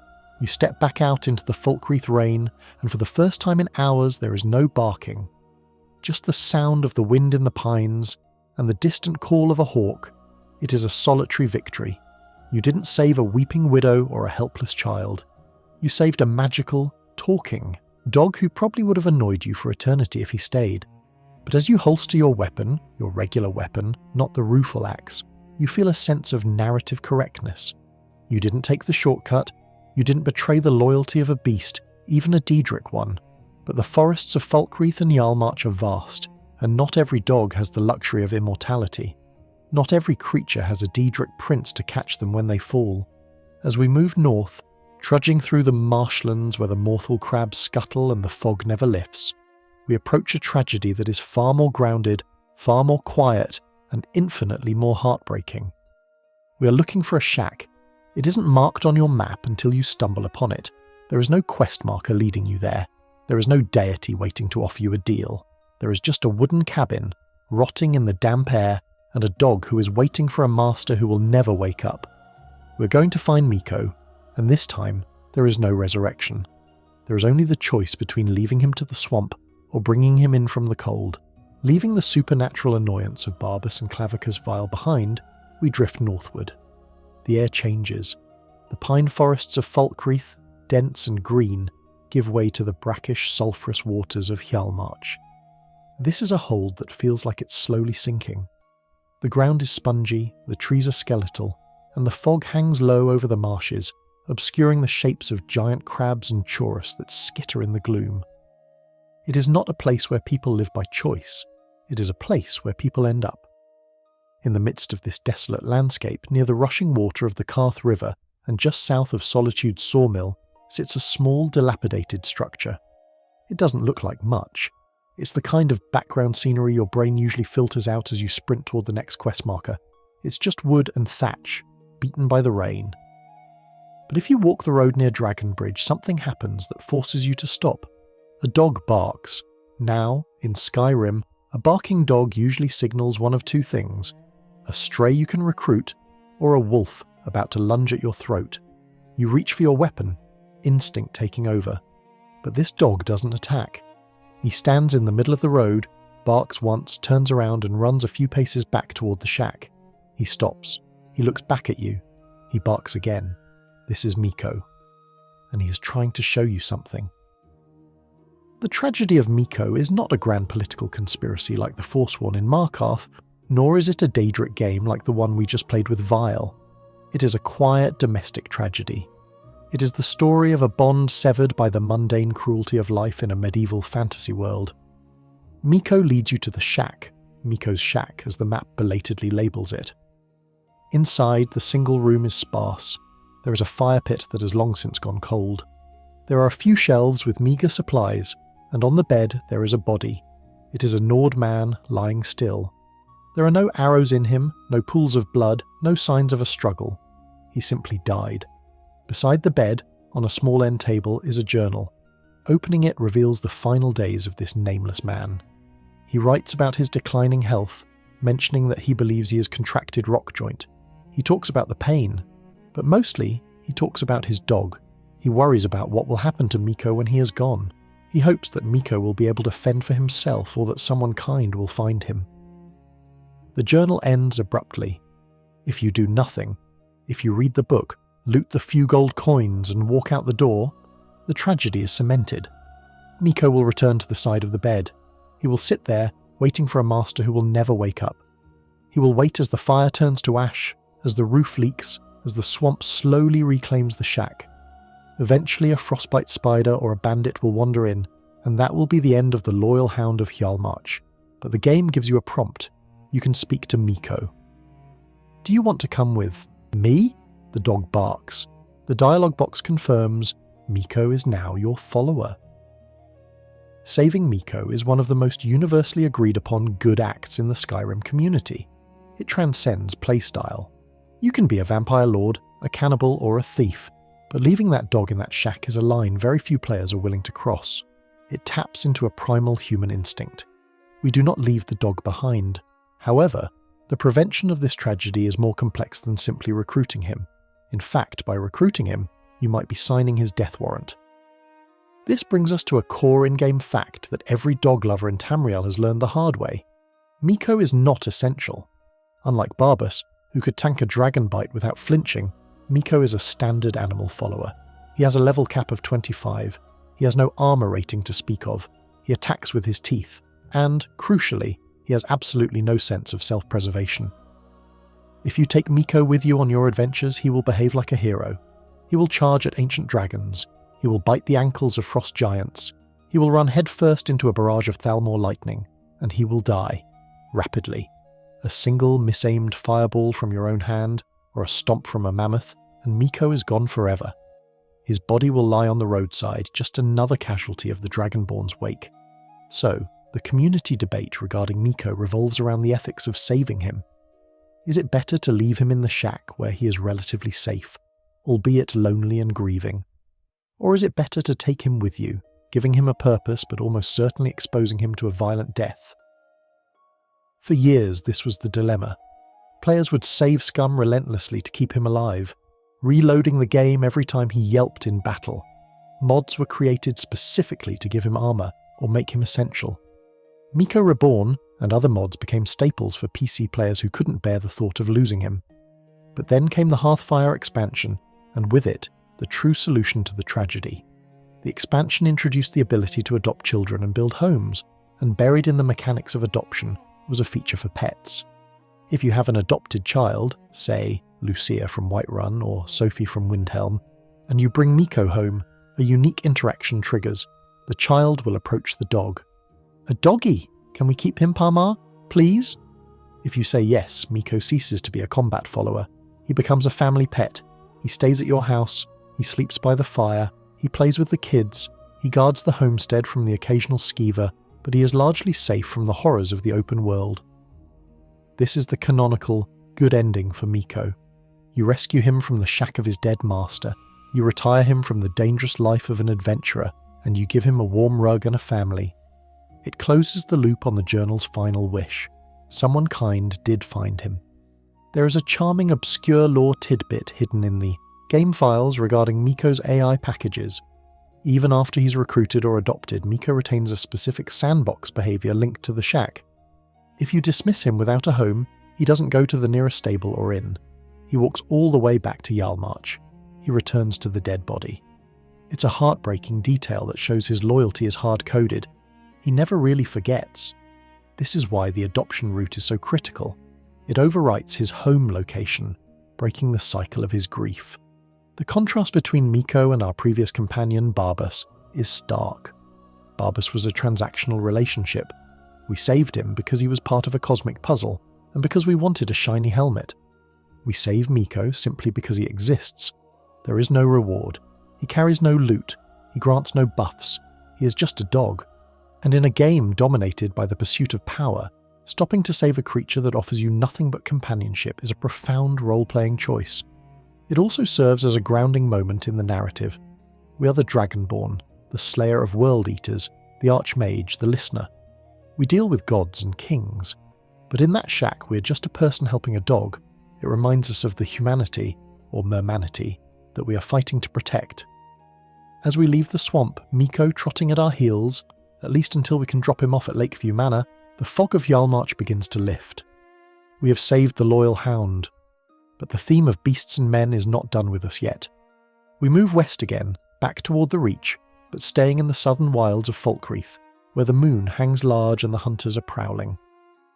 We are looking for a grotto, a beautiful hidden valley that serves as a cage for a different kind of animal. We are going to meet Sinding. Unlike Meeko, Sinding is not an innocent animal. He is a monster. He has blood on his hands, the blood of a child no less. But he is also a man who is desperately trying to control the beast within. The tragedy here is not about abandonment. It is about the hunt. It is about a Daedric prince who treats mortals like sport, and a man who has been cursed for trying to cheat the game. The quest is ill met by moonlight, and it presents one of the most deceptive moral choices in Skyrim. The game wants you to be the hunter. It rewards you for the kill. But the true path, the path that prevents the tragedy, requires you to turn your blade against the very god who gave you the quest. We approach Bloated Man's grotto as the sun sets. The air inside is different. It's a sanctuary of nature, untouched by the war outside. Red mountain flowers bloom in the twilight, but the peace is broken by the sound of dying men. The Blood Moon hunters have arrived, and they are not leaving until they have a pelt. Sinding is waiting on a high rock, cornered. He looks down at us, his eyes glowing. He is a werewolf, yes. A killer, yes. But does he deserve to die for the amusement of Hircine? We step into Bloated Man's grotto, and the atmosphere shifts instantly. Outside, the Falkreath forest is a place of shadows and damp pine needles, but inside the air is thick with a different kind of magic. The mist here glows with an ethereal light, catching the reddish hue of the blood moon that hangs metaphorically, if not literally, over this quest. It is a sanctuary of nature, beautiful and serene, which makes the impending violence feel all the more jarring. We are here for Sinding, the Nord we met in the Falkreath jail, the man who was staring at the wall, shirtless and sweating, waiting for the beast to take him. Sinding is a complicated figure in our gallery of preventable tragedies. Unlike Meeko, he is not an innocent victim. He is a killer. The inciting incident for the quest, ill met by moonlight, is the death of a little girl, the daughter of Mathis, a farmer in Falkreath. Sinding tore her apart in a werewolf frenzy. He doesn't deny it. In fact, he is crushed by it. He tells you that he stole the Ring of Hircine specifically to control his transformations, to stop himself from hurting anyone. But Hircine, the Daedric prince of the hunt, was offended by the theft. He cursed the ring, making the transformations random and uncontrollable. Sinding didn't fail to control the beast. The game was rigged against him from the start. Now, he has fled to the grotto, resigned to his fate. Hircine has declared a great hunt. He has summoned hunters from across Tamriel, champions of the spear and bow, to track Sinding down, kill him, and skin him as an offering. And naturally, Hircine has invited you to join the party. When you enter the grotto, you find the aftermath of the first wave. The hunters lie broken on the stones. One of them, a Khajiit named Jakir, uses his dying breath to tell you that his prey is strong. The prey is more than a match for us, he gasps. It sets the stage for a boss fight. The game expects you to walk forward, find Sinding on his ledge, and put him down. But there is another option. When you approach Sinding, he doesn't attack immediately. He talks to you. He stands on a high rock looking down with glowing yellow eyes, his voice trembling with a mix of fear and adrenaline. He asks for mercy. He proposes a counteroffer. Join me. He suggests that you turn the tables on Hircine. Instead of hunting the prey, you hunt the hunters. This is the pivotal moment. To save Sinding is to defy a Daedric prince to his face. It is a choice to prioritize rehabilitation over retribution. If you agree, the quest shifts gears. Sinding jumps down, transforming into his werewolf form, a hulking, furred nightmare of claws and muscle. But instead of tearing your throat out, he stands by your side. Together you move through the Grotto. This section of the game is undeniably cool. Fighting alongside a werewolf is a power fantasy that Skyrim rarely indulges outside of your own transformations.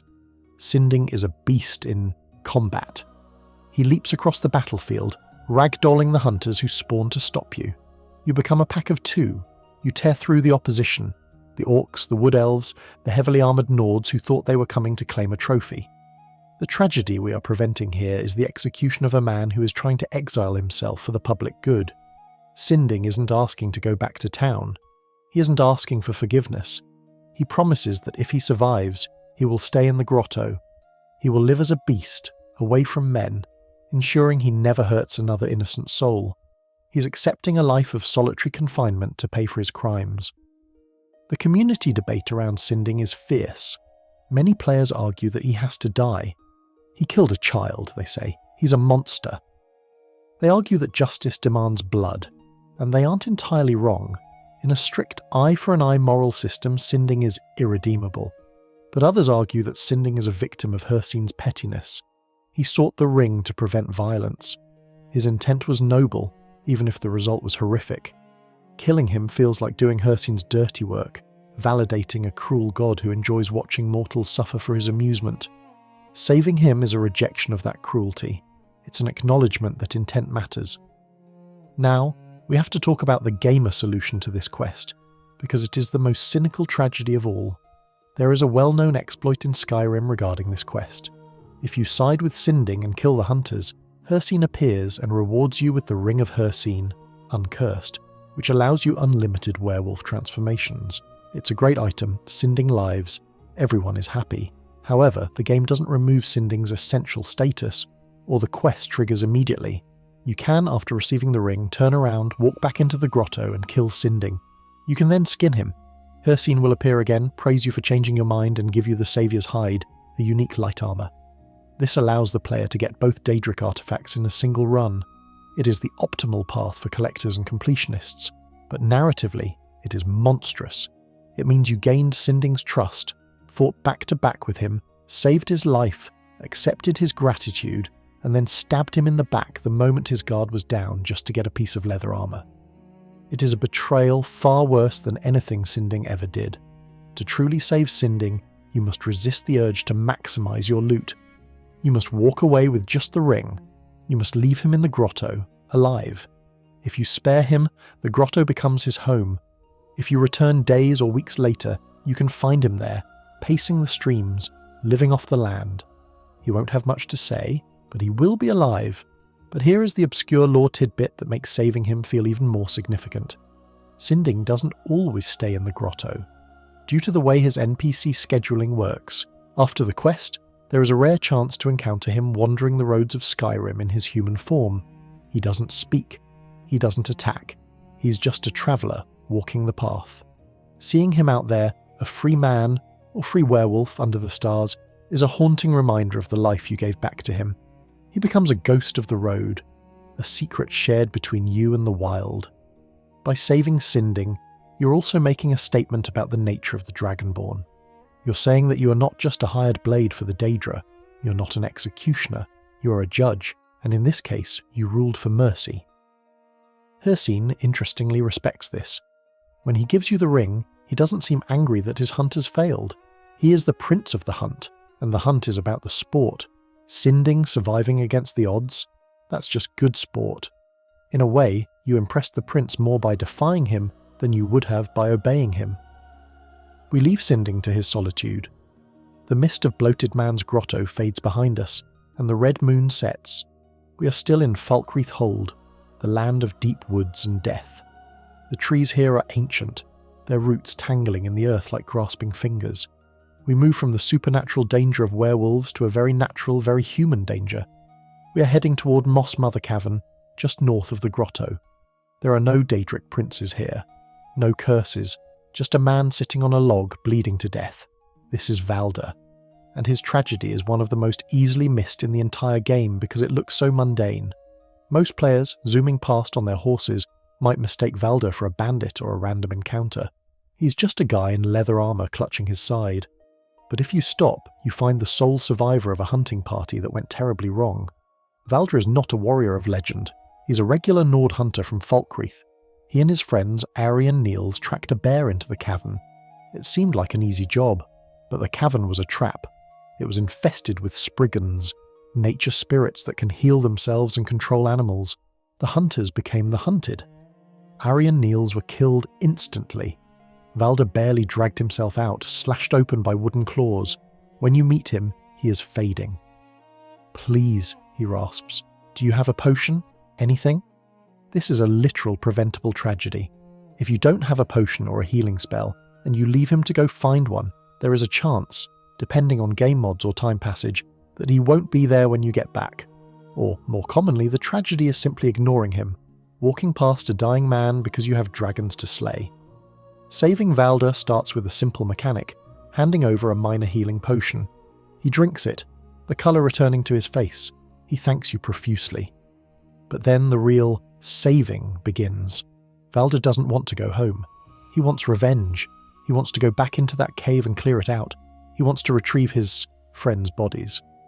"I can't leave them in there," he says. This is a suicide mission. Valdr is an archer with mediocre stats. He has no armor rating to speak of. Sending him back into a cave full of spriggans and bears is a death sentence. The game gives you a choice. You can tell him to stay put while you clear it, or you can let him come with you. The preventable tragedy here is Valdr's death in combat. If you let him join you, you have to baby him. You have to be the tank. You have to draw every ounce of aggro. Spriggans are nasty enemies. Their swarm attacks drain health rapidly. Seeing Valdr drop to one knee, groaning, is a stressful experience. But if you clear the cave, either alone or with him, Valdr finds closure. He buries his friends. He stands over their grave mounds, a moment of quiet grief in a loud game. "I'll be okay," he tells you. "I just need some time." And then, he does something rare for a minor NPC. He gives you his weapon. Valdr's lucky dagger. It's a unique steel dagger with a hidden perk, a 25% chance to critical hit. It's not magical, so it can be enchanted, making it a fantastic weapon for early game assassins. It's his most prized possession, and he gives it to you because you saved his life. But the story doesn't end there. Valdr doesn't vanish. He returns to civilization. You can find him later, usually wandering the roads or hanging out in the hunter's camp. He greets you as a friend. "Good to see you again," he says. In a world filled with gardener for and bandit outlaw, Valdr is a touch of real humanity. He represents the resilience of the people of Skyrim. They aren't all dragonborn, they're just trying to survive the bears and the spriggans. Saving Valdr is a reminder that not every hero wears Daedric armor. Sometimes, a hero is just someone who shares a healing potion. The woods of Falkreath are behind us now. We have saved the wolfman and the hunter. We have balanced the scales of nature in our own way. Now, we must climb. We leave the lush green forests and ascend into the jagged stone peaks of the Reach once more. We are heading for a tower that clings to the cliffside like a barnacle. Blind Cliff Bastion. It is a place of forsworn and hagravens. Usually we kill hagravens on sight. They are abominations, twisted mixtures of woman and bird spitting fire and hatred. But inside this tower, in a cage, waits a hagraven who challenges that rule. Her name is Melka, and she's about to ask you for a favour. The tragedy here is a family dispute. A very, very ugly family dispute. Family. The geography of Skyrim is a vertical challenge as much as a horizontal one. We leave the dense, grounded forests of Falkreath and begin the arduous climb back into the jagged teeth of the Reach. This region is a geological nightmare of granite spires, rushing waterfalls and bridges that look like they were built by engineers with a death wish. It is forsworn territory, a land where the indigenous Bretons have adorned every cliffside with deer skulls and briar hearts. Usually, when you see a tower in the Reach, you know what to expect. Arrows flying from the battlements, a forsworn briar heart charging you with dual axes, and inevitably, the screech of a hagraven. Hagravens are the stuff of nightmares. They are the matriarchs of the Reachmen, women who have traded their humanity for magical power through gruesome rituals involving Hircine or other dark patrons. They are bird-like abominations, feathers sprouting from withered skin, talons for hands, and eyes that burn with a complete lack of empathy. In 99.9% of encounters in Skyrim, a Hagraven is a kill-on-sight enemy. They throw fireballs that hit like trucks, they heal their allies, and they are terrifying to look at. But in Blind Cliff Bastion, a tower complex perched precariously overlooking the Karth River, the game throws a curveball. We're about to meet the 0.1%. We fight our way through the outer defences, the usual gauntlet of forsworn pillagers, and enter the bastion proper. The air inside is stale, smelling of burnt feathers and old magic. We clear the first few rooms, expecting a boss fight at the top. But in a side chamber behind a locked gate, we find a Hagraven. She isn't attacking, she isn't screeching, she is pacing. This is Melka. And she is, quite possibly, the most unexpected quest giver in the game. "You there, meet, help Melka," she croaks. The tragedy of Melka is a domestic dispute gone horribly wrong. She explains in a voice that sounds like gravel in a blender that this tower belongs to her. It is her parlour, but her sister Petra has usurped her. Petra locked Melka in this cage, blinded her, figuratively or perhaps partially literally given the cloudy eyes of the model, and took over the tower. Melka wants revenge. She wants her tower back. The instinct of the average player is to kill her through the bars. She's a monster after all. Why take the risk? But the preventable tragedy here is the loss of a unique, bizarre friendship. If you pull the lever and release her, Melka doesn't attack, she becomes a follower, and she is hilarious. Escorting Melka through Blind Cliff Bastion is one of the most entertaining unscripted experiences in Skyrim. She waddles along on her bird legs, cackling and muttering. She knows the layout because it's her house. She warns you about traps. "Watch out, tripwire!" moments before stepping on them herself sometimes. She comments on the state of the dungeon.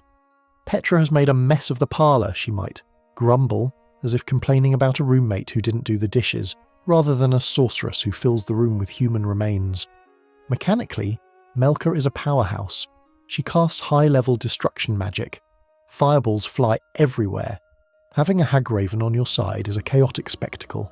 You're essentially bringing a flamethrower to a knife fight. The journey culminates in the Blind Cliff Towers, the upper section of the dungeon. Here we find Petra. The sisters face off. It is a duel of fire and ice, screeching insults and exploding projectiles.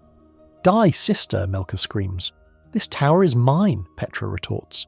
To save Melka, you must intervene. Petra is strong. If you sit back and watch the show, there is a good chance Melka will lose the DPS race and end up a pile of ash. You have to be the deciding factor. You have to cut Petra down while she is distracted by her sister. When Petra falls, Melka is ecstatic. She reclaims her tower. She thanks you, calling you a good meat. As a reward, she gives you the Eye of Melka, a unique staff that casts fireball. It's a solid weapon for mid-game mages, but the real reward is the lore implication. Melka proves that Hagravens are not mindless beasts. They retain their memories, their personalities, and their petty grudges. They have a society of sorts. They understand ownership and debt. Melka remains in the tower, friendly to you forever. You can return weeks later and she will be there, shuffling around her parlour, likely rearranging the skulls on the shelves. There is a fascinating bit of community debate surrounding Melka's morality. Is she good? Absolutely not. She is a Hagraven. She likely ate people before Petra locked her up, and she will likely eat people again. But she is your Hagraven. In a world that is constantly trying to kill the Dragonborn, an ally who respects you, even a monstrous one, is a valuable thing. It challenges the player's bias against monster races. We save Serana the vampire. Why not Melka the Hagraven? There is also an obscure detail in the game files. Melka has dialogue lines for idle chatter that many players miss because they leave immediately. If you hang around, she might comment on the view or the weather in the Reach. It humanizes her in a way that makes her condition feel even more tragic. She is a woman who chose power, but still cares about her home.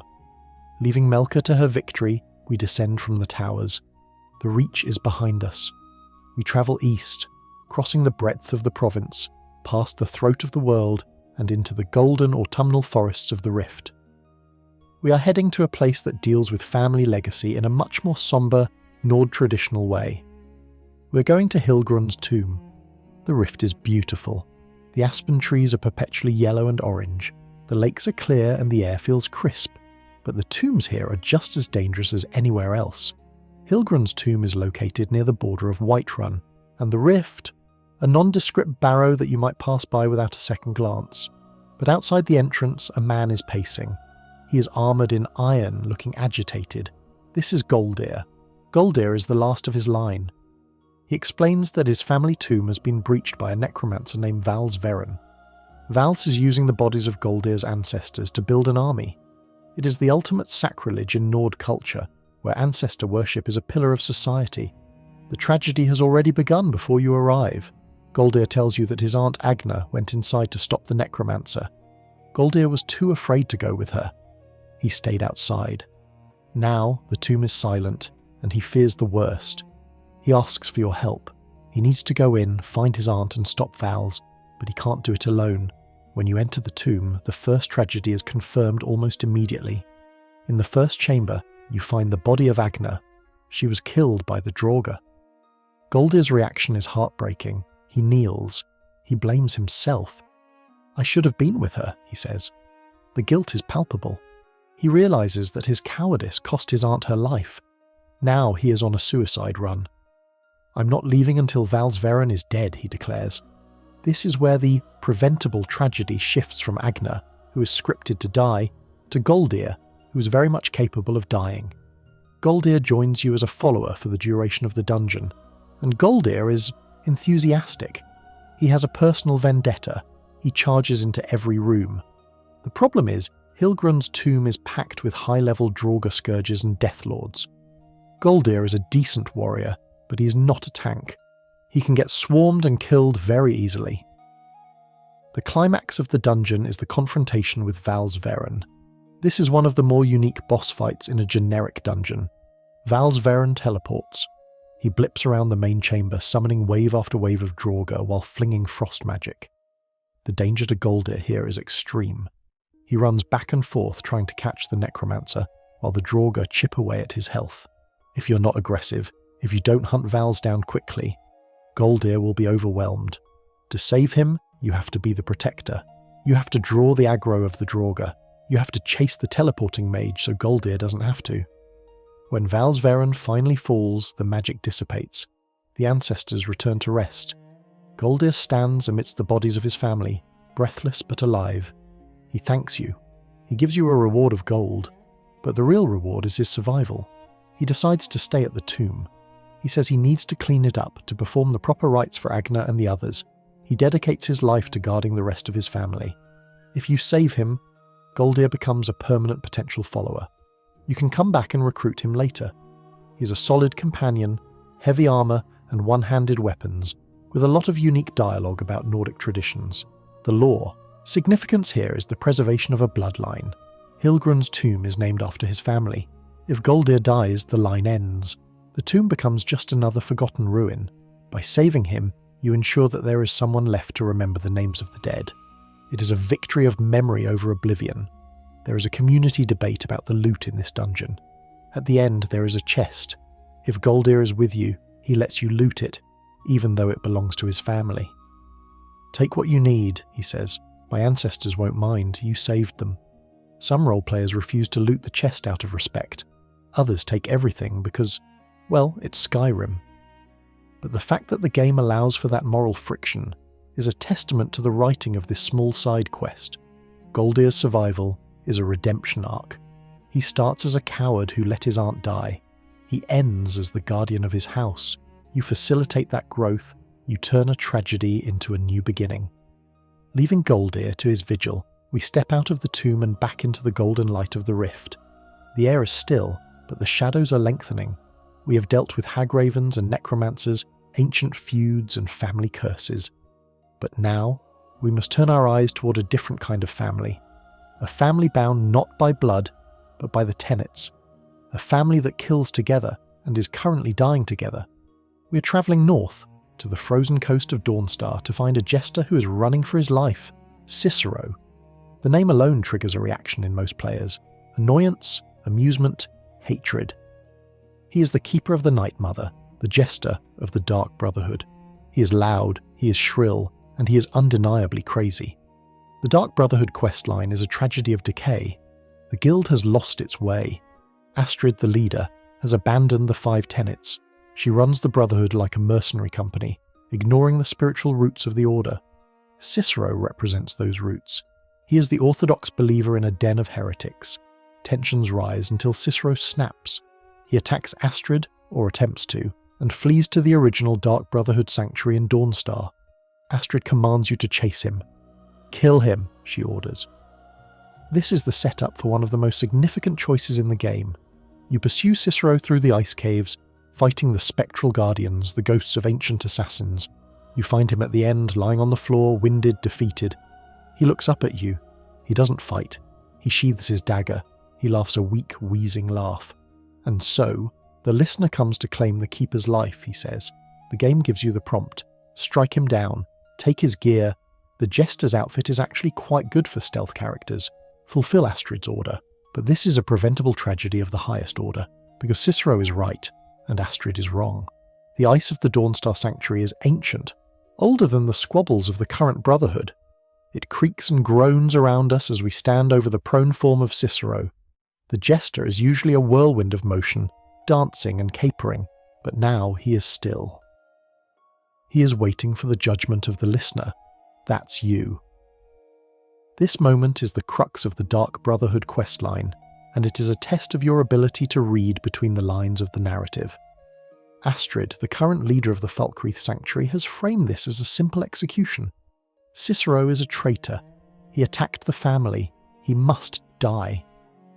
But if you have been paying attention to the lore, and specifically to the spectral assassin Lucian Lachance, whom you can summon, you know that the situation is far more nuanced.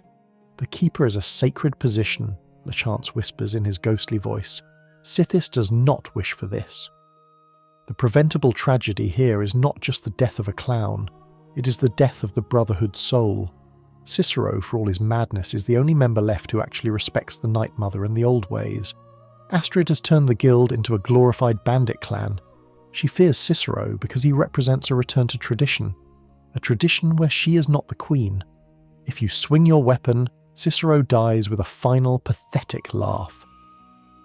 You loot his Jester's outfit, which grants bonuses to Price's sneak and one-handed damage, and return to Astrid.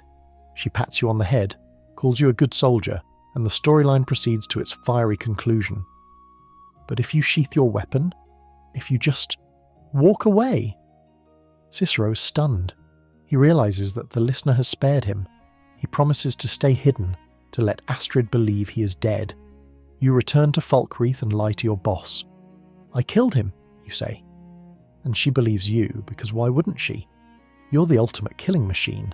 Saving Cicero pays off spectacularly in the endgame. After the Falkreath Sanctuary is destroyed by the Penitus Oculatus, a disaster brought about by Astrid's own treachery, you move the survivors to the Dawnstar Sanctuary. When you arrive, Cicero bursts out of the shadows, but instead of attacking, he pledges his eternal loyalty to you. The listener! You are alive! He screeches with genuine joy. By sparing him, you gain Cicero as a permanent follower, and mechanically, he is a beast. He is marked as essential, meaning he cannot be killed by enemies. He has high stats in one-handed, sneak, and light armor. He is aggressive, unpredictable, and surprisingly durable. But the real reward is the atmosphere. The new sanctuary can feel empty with just Nazir and Babette. Cicero fills the silence. He dances. He cleans the Night Mother's coffin. He has hundreds of lines of unique dialogue, commenting on everything from the weather to the cities you visit. He brings a chaotic energy that makes the place feel alive. Lore-wise, his survival ensures the continuity of the Dark Brotherhood. He is the Keeper. He knows the rights. With him alive, the Brotherhood isn't just a group of murderers, it is a cult again. You, the listener, and him, the Keeper, restore the faction to its proper state. The community debate on Cicero is famously polarized. Many players kill him purely because they find his voice annoying. The high-pitched giggling is a love-it-or-hate-it feature. But those who dig deeper into the lore often come to the conclusion that sparing him is the canon choice for a true servant of Sithis. It is a rejection of Astrid's ego and an acceptance of the Night Mother's will. Leaving the cold darkness of the sanctuary, We step out into the blinding white snow of the Pale. The wind is howling. We have saved a madman, but now we must turn our attention to a sane man who is being driven mad by torture. We are heading west to the rocky coast of Hairfingar, to Northwatch Keep. This is a tragedy of war. The civil war in Skyrim is a messy backdrop for many quests, but nowhere is it more personal than in the feud between the Greymanes and the Battleborns of Whiterun. The Greymanes support the Stormcloaks, the Battleborns support the Empire, and caught in the middle is Thorald Greymane. Everyone believes Thorald is dead. The Battleborns claim he died in battle, but his mother, Freya, knows better. A mother knows, she insists, and she is right. Thorald is not dead. He is a prisoner. The Battleborns, in a move of petty cruelty, sold him out to the Thalmor. He is being held at Northwatch Keep, a fortified prison on the northern coast, where he is being interrogated and tortured for information he likely doesn't have. The quest, Missing in Action, tasks you with finding him. But the tragedy is the bureaucratic stone wall you hit. You can talk to General Tullius in solitude. He is sympathetic, but he refuses to order Thorald's release. It would cause an incident with the Thalmor, he says. The Empire is too weak to challenge the Dominion over one man. This leaves you with a choice. You can abandon the quest, leaving Thorald to rot and eventually die in that cell. Or you can take matters into your own hands. Saving Thorald requires an act of war. You must assault Northwatch Keep. This is one of the few times in the game where you can launch a coordinated raid with NPCs. You can meet Thorald's brother Avelstein and his friends near the keep. We're going to get him out, or die trying, Avelstein says. The assault on Northwatch Keep is chaotic and satisfying. You are storming a Thalmor stronghold. Lightning bolts fly from the battlements, elven armour clashes with steel. You cut your way through the courtyard and into the dungeon. Inside you find Thorald chained to a wall. He is beaten, bloody, and barely conscious. The preventable tragedy here is visceral. Seeing him in that state, you realise that if you hadn't come, he would have died a slow, agonising death in the dark, forgotten by the world. Releasing his chains is a moment of pure triumph. You hand him a weapon. He fights his way out with you, fueled by adrenaline and rage, but the tragedy has a sting in the tail. Once you clear the keep and get him to safety, Thorald reveals the truth. He cannot go home. If I return to Whiterun, they'll just arrest me again, he says. He is a marked man. He must leave Skyrim or go into deep hiding with the Stormcloaks. You have saved his life, but you cannot give him back his old life. He says goodbye to his brother, sends a message of love to his mother, and runs off into the snow. The reward for this is not gold or a magic sword. It is a grey-maned ring given to you by Fralia. But the real reward is the satisfaction of sticking it to the Thalmor. You defied the Dominion. You defied the Empire. You proved that loyalty to a mother's wish is stronger than political treaties.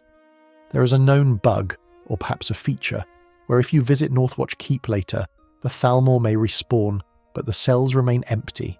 It stands as a permanent monument to your raid.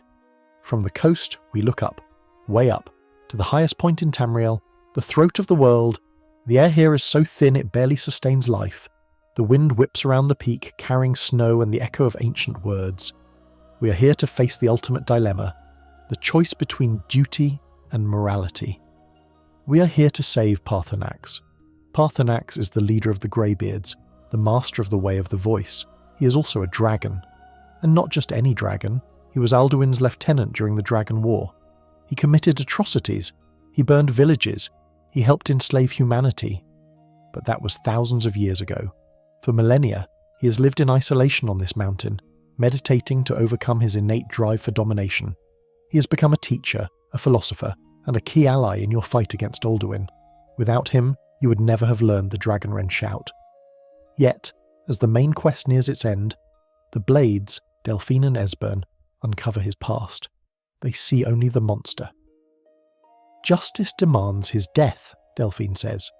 She issues an ultimatum: kill Paarthurnax, or the Blades will no longer help you. The quest, Paarthurnax, appears in your journal. It is a command. There is no official refuse option in the dialogue. The game wants you to do it.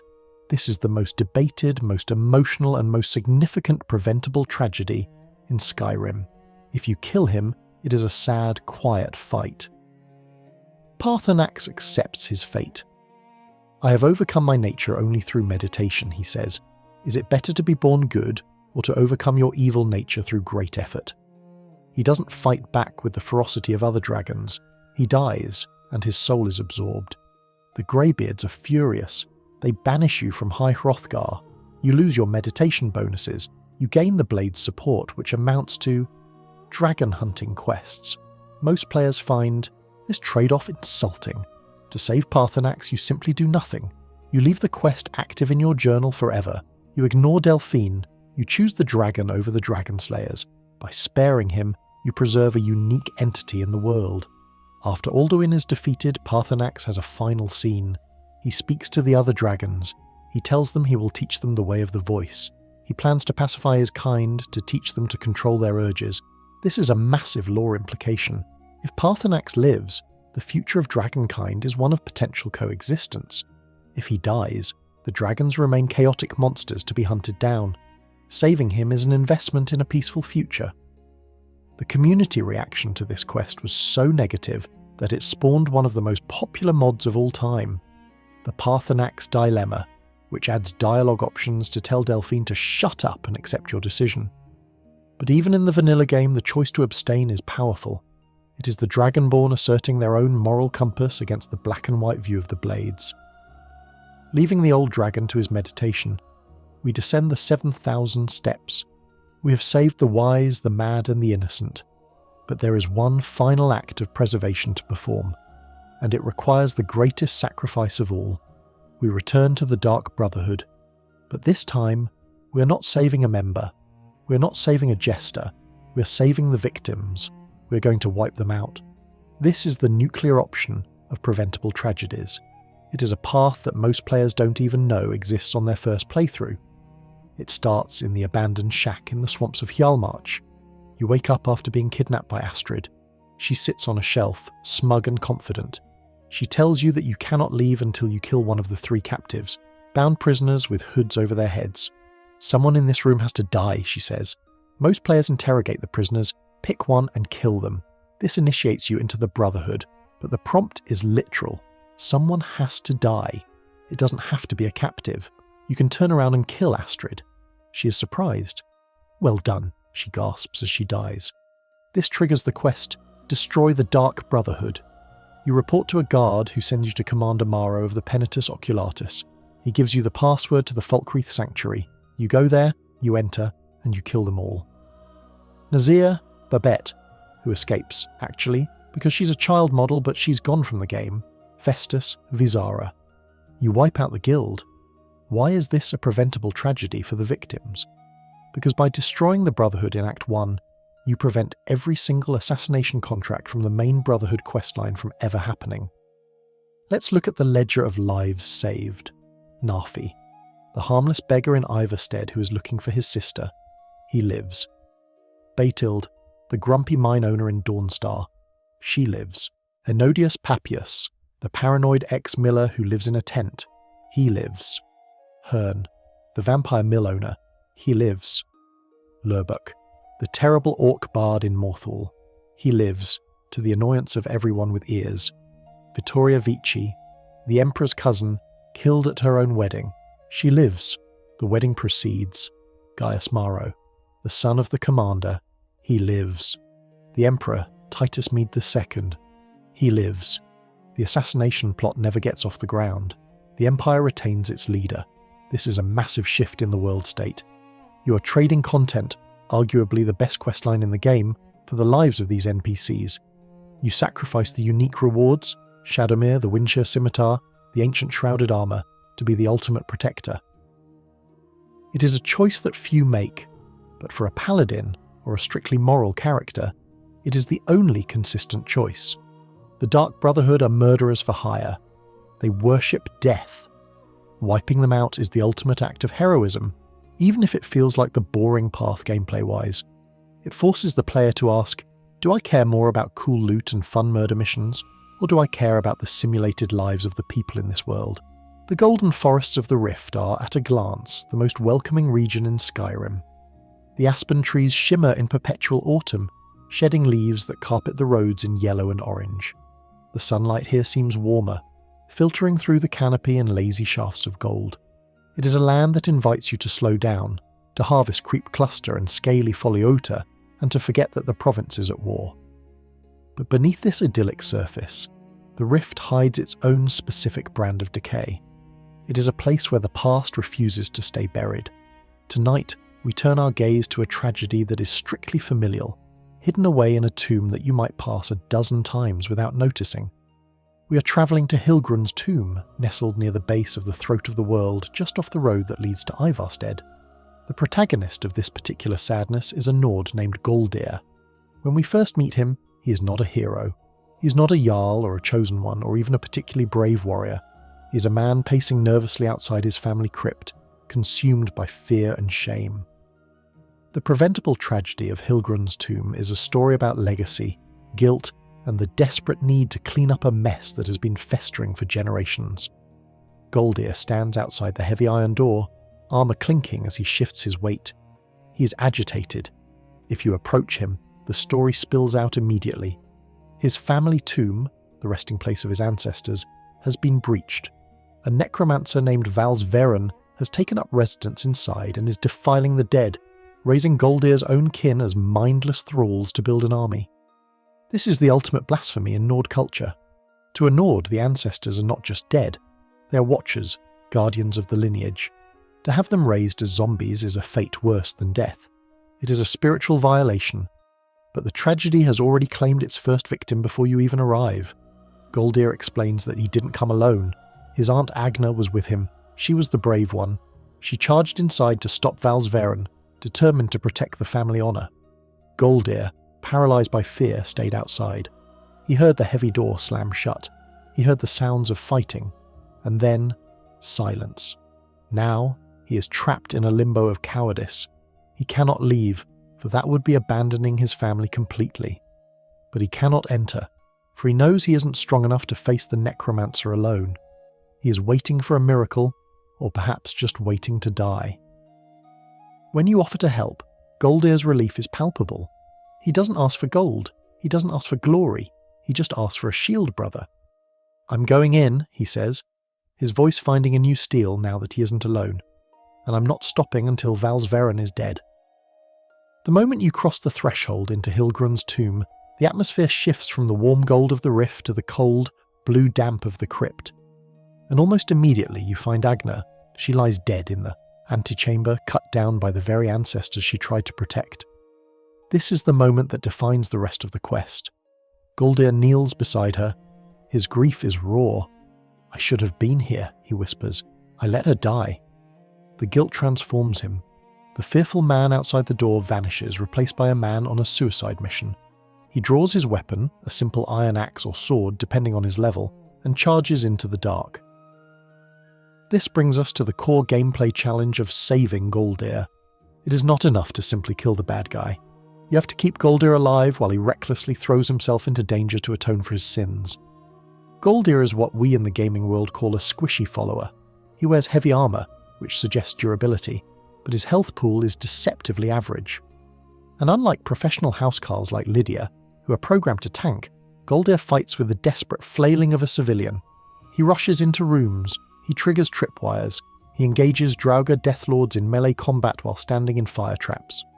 The layout of Hillgrund's tomb is designed to punish this kind of recklessness. It is a linear dungeon, yes, but it is packed with Draugr scourges, mid-tier undead who love to use unrelenting force shouts. There are moments where Golldir will charge a Draugr, only to be shouted across the room, ragdolling into a wall or a pressure plate. Your role here is not just that of a warrior, but of a bodyguard. You have to be faster than him. You have to sprint ahead, drawing the aggro of the undead before Golldir can get himself surrounded.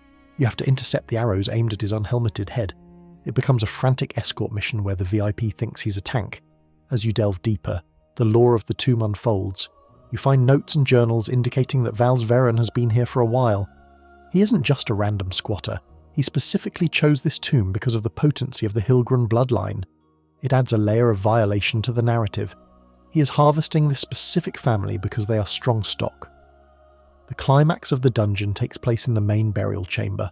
It is a large room with a central sarcophagus and a balcony running around the upper level. This is where we face Valsveren. And this boss fight is unique. Valsveren is not a stationary sponge for damage, he is a teleporter. As soon as the fight begins, Val starts popping around the room in flashes of blue light. 1 second he is on the ground floor casting frost spikes. The next he's up on the balcony, raising a wave of Draugr from their slumber. "Rise! Serve your master," he screams. The danger to Golldir here is critical. The room floods with enemies. Draugr pour out of the alcoves. Golldir, blinded by rage, tries to chase Vals. He runs up the stairs, then down the stairs, getting chipped away by frost magic and Draugr axes from all sides. He can easily get isolated on the balcony, surrounded by 3 or 4 enemies while you're stuck on the ground floor. To save him, you must end the fight quickly. You have to ignore the Draugr and hunt the mage. You have to anticipate his teleport locations. An arrow to the chest or a well-placed fireball is needed to interrupt his summoning ritual. When Valsveren finally crumbles, turning into a pile of ash, as necromancers often do, the silence returns to the tomb. The Draugr who were not fully raised collapse back into bones. Golldir stands amidst the carnage, breathing heavy. He looks around at the bodies of his ancestors, now finally at rest. He looks at the pile of ash that was the source of his family's shame. "It is done," he says. The tragedy of the Hillgrund line is halted. Agna is dead, yes, and that cannot be undone, but Golldir lives. The bloodline continues, but the saving of Golldir goes beyond just keeping his health bar above 0. It is about what happens next. Golldir doesn't just say thanks and run off to the tavern, he makes a decision. He decides to stay. He tells you that he cannot leave the tomb yet. He needs to clean it. He needs to perform the proper rites for Agna and for the ancestors who are disturbed. He transforms from a coward fleeing his duty into the eternal guardian of his family's legacy. If you speak to him after the quest, he offers to join you as a follower.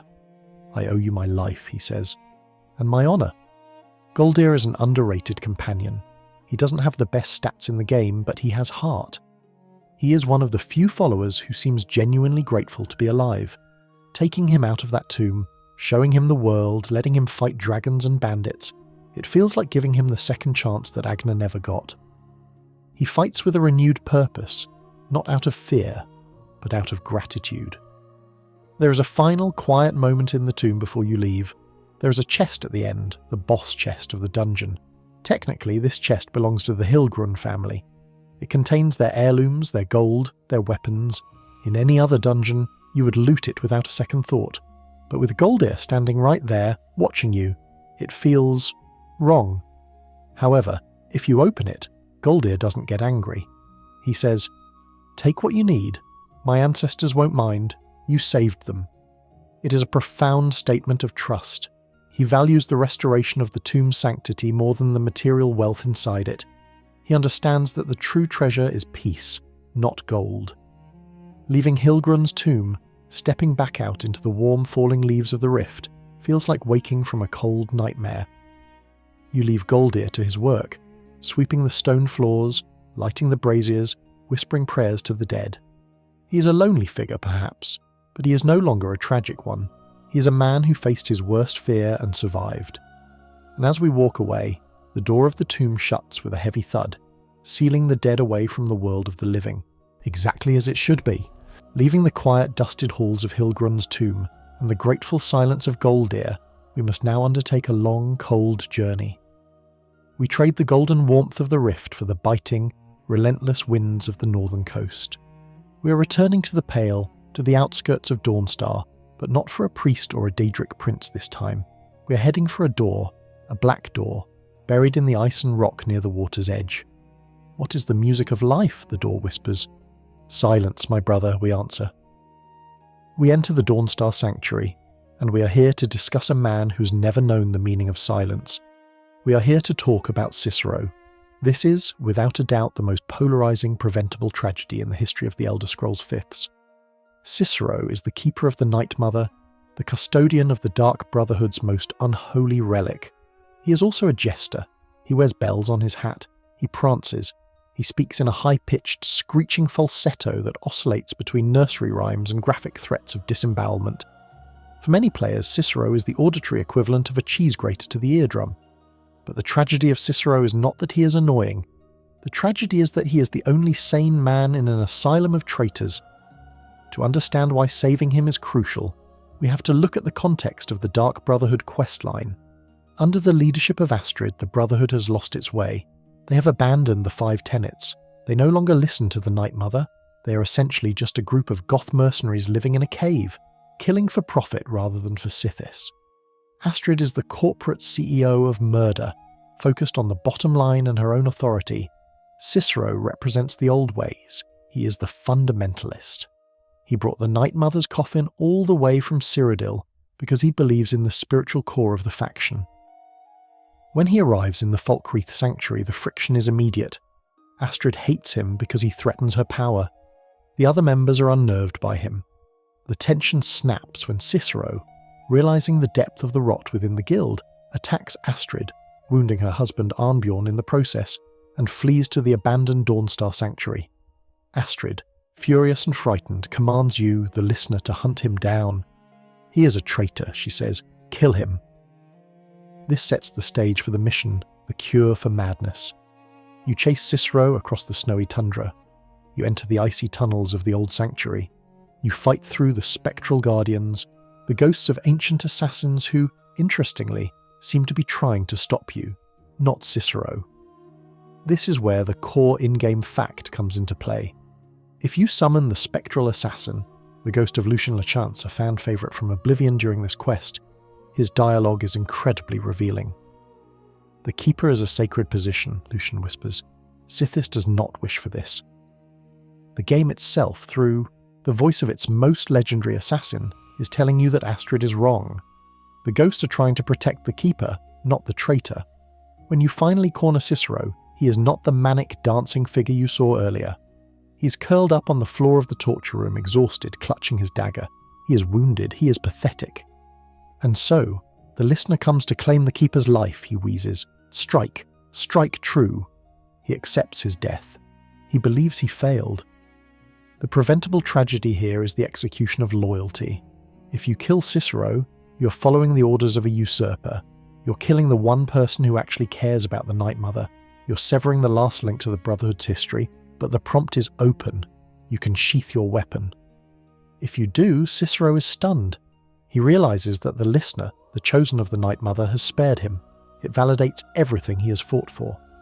He promises to stay hidden, to let Astrid believe he is dead. You leave the sanctuary, return to Astrid, and lie to her face. I killed him, you say. He is dead. Saving Cicero requires you to deceive your boss. It requires you to trust a madman, and the payoff is spectacular. When the Falkreath Sanctuary inevitably falls, betrayed by Astrid's own incompetence and paranoia, you're forced to relocate to Dawnstar.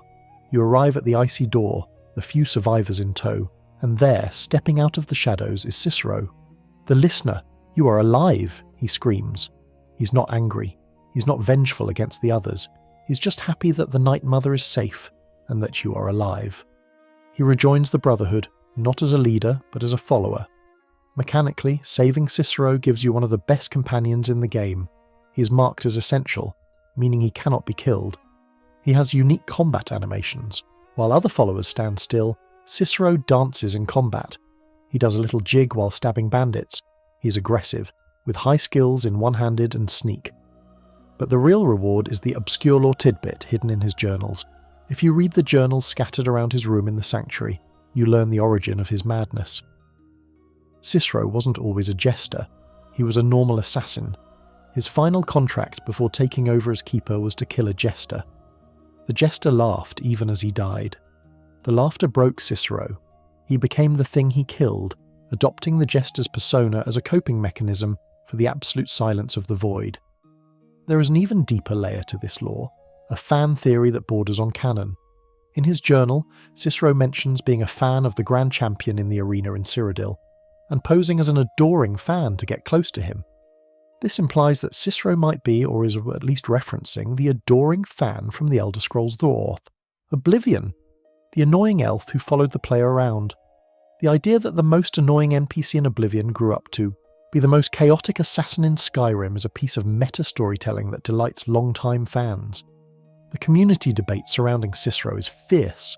For some, his voice is a deal-breaker. They kill him just to stop the noise. I'd rather have a silent sanctuary than hear that laugh one more time, they argue. But for the role players, for the lore masters, saving Cicero is the only choice.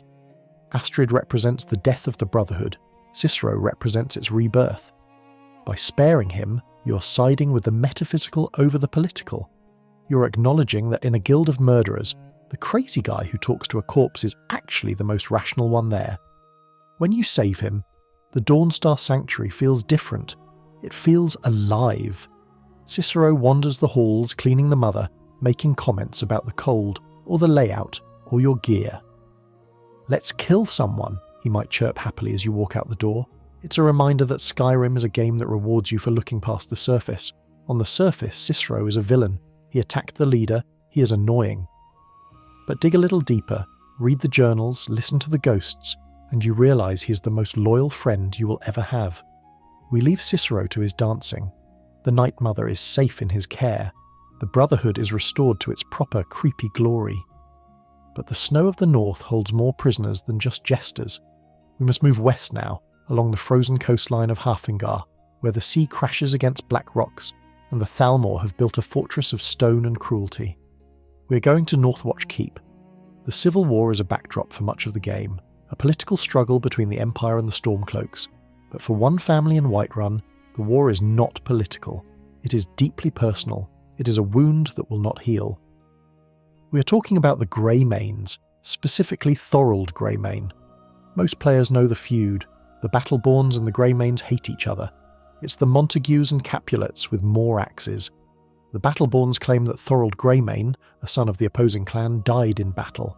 They have a letter from the Imperial Legion confirming it, case closed, but Freya Greymane, the matriarch, refuses to accept it. She's an old woman who sells jewellery in the market, but she has the steel of a Nord warrior. "My son is alive," she whispers to you. "I can feel it." This starts the quest Missing in Action, and it leads us to a tragedy of bureaucracy and torture. You investigate, you break into the Battleborn house, or persuade intimidate them, and find a missive. The Battleborns didn't just let Thorald die, they sold him out.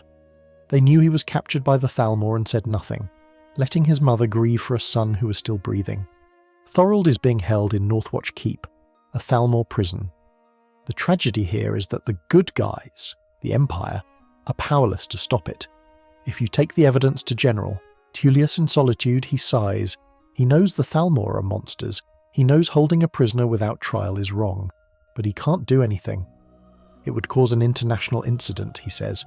The White Gold Concordat ties his hands, so the game leaves it to you. You can walk away, you can let Thorald rot in that cell tortured for information about the Stormcloaks until he eventually dies, or you can become the incident the Empire is afraid of.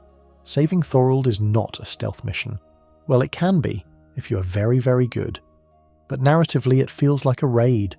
You meet Thorald's brother Avelstein and his friends in the snow outside the keep.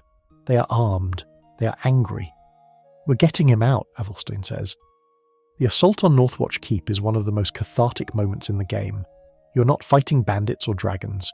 You're fighting the Thalmor, the haughty, superior, magic-wielding elves who have been looking down their noses at you for the entire game. Smashing through their defences feels like justice.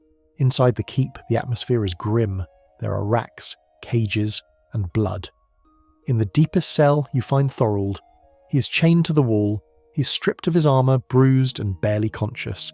The Preventable tragedy is visceral here.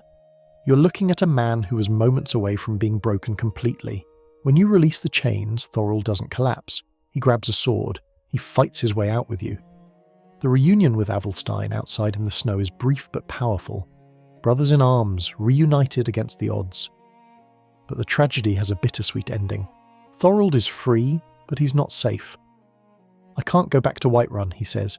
"It would only bring the Thalmor down on my family." He has to go into exile. He heads off to join the Stormcloaks in the field, a soldier without a home. Saving Thorald changes nothing on the political map. The war continues. The Thalmor are still in power, but for Freya Greymane sitting at her stall in Whiterun, it changes everything. When you bring her the news and the coded phrase Thorald gave you, her gratitude is heartbreaking. "I knew it," she says. "I knew my boy was alive." It is a victory of family over state. It is a reminder that in war the most important battles are often the ones fought for a single life, and there is a wonderful obscure detail about Northwatch Keep. If you clear it out, kill every Thalmor, rescue Thorald, and then return weeks later, the Thalmor will respawn. But the cells? The cells remain empty. You broke the prison. The game remembers that you emptied it. It stands as a hollow monument to your defiance. We watch Thorald run into the snow, a grey figure against the white disappearing into the mist. He is alive. That is enough. But as we turn from the coast, we must look higher. We must look to the one place in Skyrim that touches the heavens. We must ascend the throat of the world, because there, waiting in the snow, is a creature who has lived for thousands of years and who is now facing a death sentence from the very people sworn to serve him. We're going to save a dragon. The wind at the top of the world does not howl. It screams. We are ascending the 7,000 steps, past the trolls and the pilgrims, past the stone halls of High Hrothgar, where the greybeards mutter the world into trembling silence. But we are not stopping there. We are climbing higher, into the thin, rarefied air of the throat of the world. The snow here is blinding, the sky a deep, bruised purple of high altitude. We're here to meet a legend. We're here to save a teacher. We're here for Paarthurnax. Of all the preventable tragedies in Skyrim, this one hits the hardest because it feels the most like a betrayal. Paarthurnax is not just an NPC, he is the old one. He is the dragon who sat on this mountain for thousands of years waiting for you. He is the one who overcame his biological imperative to dominate, choosing instead a life of meditation and pacifism. He taught humanity the Thuum. He taught you Dragonrend. Without him, Alduin would have swallowed the world whole, and we'd all be floating in the void. But as the main quest draws to a close, a shadow falls over this alliance. It doesn't come from the dragons, it comes from your friends. The Blades, Delphine and Esbern, are the self-appointed guardians of Tamriel. They are dragon slayers by trade and by heritage. Throughout the game they guide you, arm you, and point you toward the threat. But they are also blinded by history. To them, a dragon is a dragon. There is no nuance, there is no redemption. The tragedy begins with a conversation that feels like a punch in the gut. Delphine looks at you, her eyes cold, and drops the ultimatum. Paarthurnax must die. She brings up his past. And to be fair, Paarthurnax has a past. During the Dragon War, he was Alduin's lieutenant. He committed atrocities. He burned villages. The Blades argue that justice has no expiration date. They demand his execution as the price for their continued loyalty. If you refuse, they cut you off. No more dragon hunting missions. No more recruits. The quest, Paarthurnax, appears in your journal. The objective is simple. Kill Paarthurnax. In the vanilla game, there is no refuse button. There is no dialogue option to tell Delphine she's being short-sighted. The quest marker hangs over the Old One's head like a guillotine. The game engine seems to be conspiring with the Blades, pushing you toward the kill. But the prevention of this tragedy lies in the power of inaction. To save Paarthurnax, you must simply not do it. You climb the mountain. You find him perched on the word wall, his tattered wings folded against the cold. He greets you as Dovahkiin. You can tell him about the Blades' demand. This leads to one of the most profound conversations in the Elder Scrolls series. Paarthurnax does not get angry. He does not breathe fire. He nods, acknowledging the weight of his crimes. The Blades are wise not to trust me, he rumbles, his voice like grinding stones. Onikan Korav Gain. Wisdom sees only one. He admits that every day is a struggle against his nature. Dragons are made to dominate. It is their will to power. For him to sit on a mountain and do nothing is an act of supreme willpower, a constant battle against his own soul. Then he asks the question that has echoed in the minds of players for over a decade. What is better? To be born good, or to overcome your evil nature through great effort?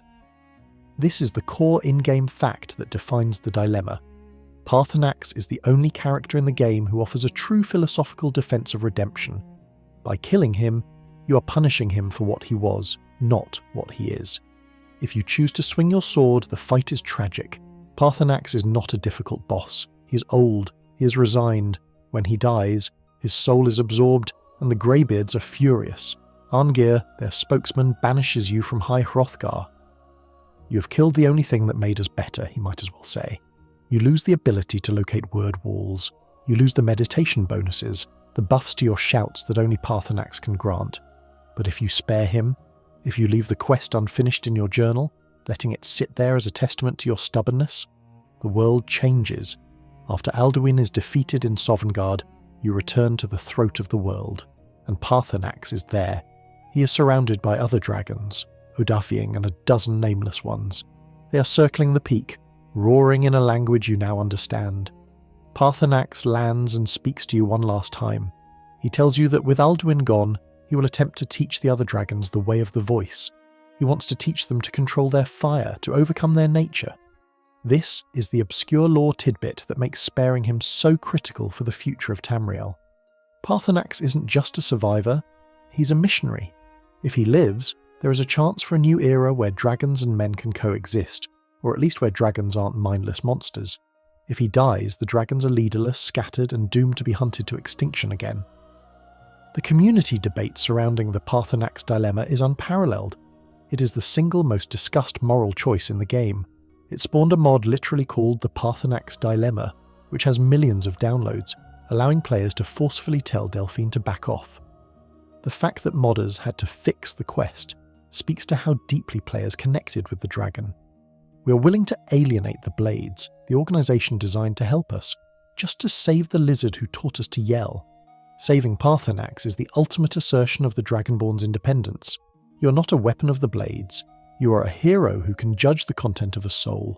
We leave the Old One on his mountain, watching the sun rise over a world he helped save. The wind screams, but it is a song of freedom now.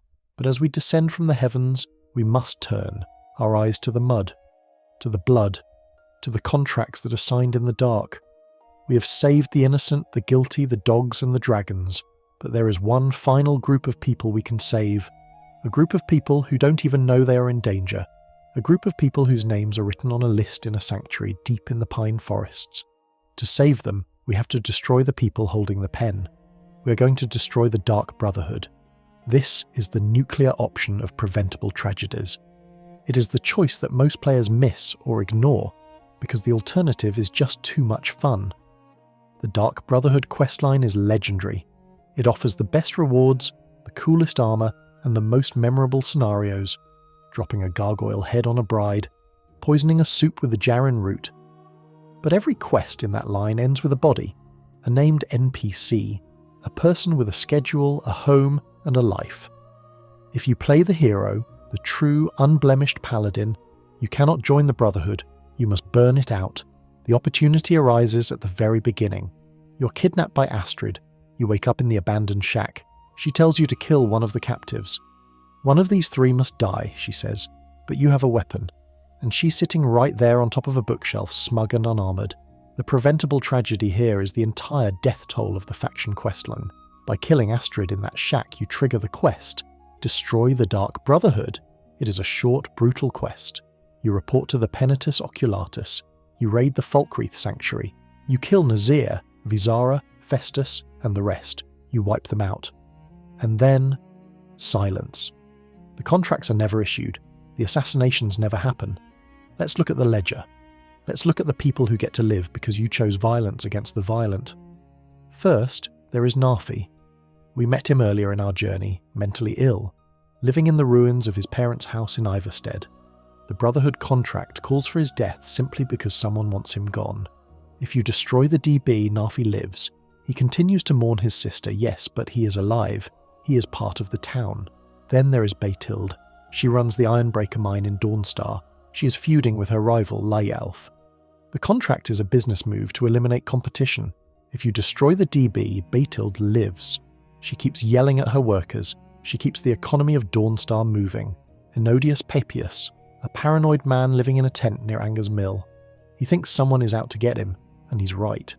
But if you kill Astrid, he's wrong. He stays in his tent, safe in his paranoia. Hearn, the vampire lumberjack at Half Moon Mill. Okay, he feeds on travellers, so his survival is a bit of a moral grey area, but he is a citizen who pays taxes. He lives. Lurbuk, the orc bard in Morthal. The contract on him is unique. So many people hate his singing that they drew lots to see who would pay. For the assassination. Saving him means subjecting mortal to more bad music, but isn't that a small price to pay for a life? Vittoria Vici, the Emperor's cousin, her wedding in solitude is a massive event. In the DB questline, it is a massacre. You kill her at the altar. If you destroy the DB, the wedding happens. She gets married. The alliance between the Empire and the merchants is sealed. It is a happy day for solitude. Gaius Maro, the son of Commander Maro. He is a soldier doing his job. The DB kills him to frame the Stormcloaks. If you destroy the DB, a father doesn't lose his son. And finally, the Emperor himself, Titus Miedenrui. The climax of the DB questline is the regicide. You kill the ruler of the Empire on his ship. It throws the political world into chaos just as the Thalmor are watching. If you destroy the DB, the Emperor lives. He sails home. The Empire remains stable. The trade-off is massive. You lose Shadowmere, the invincible horse. You lose the Windshare, the game-breaking sword. You lose the ancient shrouded armor. You lose hours of gameplay content. But you gain a world that is slightly less dark. You gain a Skyrim where the wedding bells ring for joy, not for a funeral. Where the crazy beggar gets to sleep another night. Where the bad bard gets to sing another song. It is the ultimate selfless act. You sacrifice your own entertainment for the sanctity of the simulation.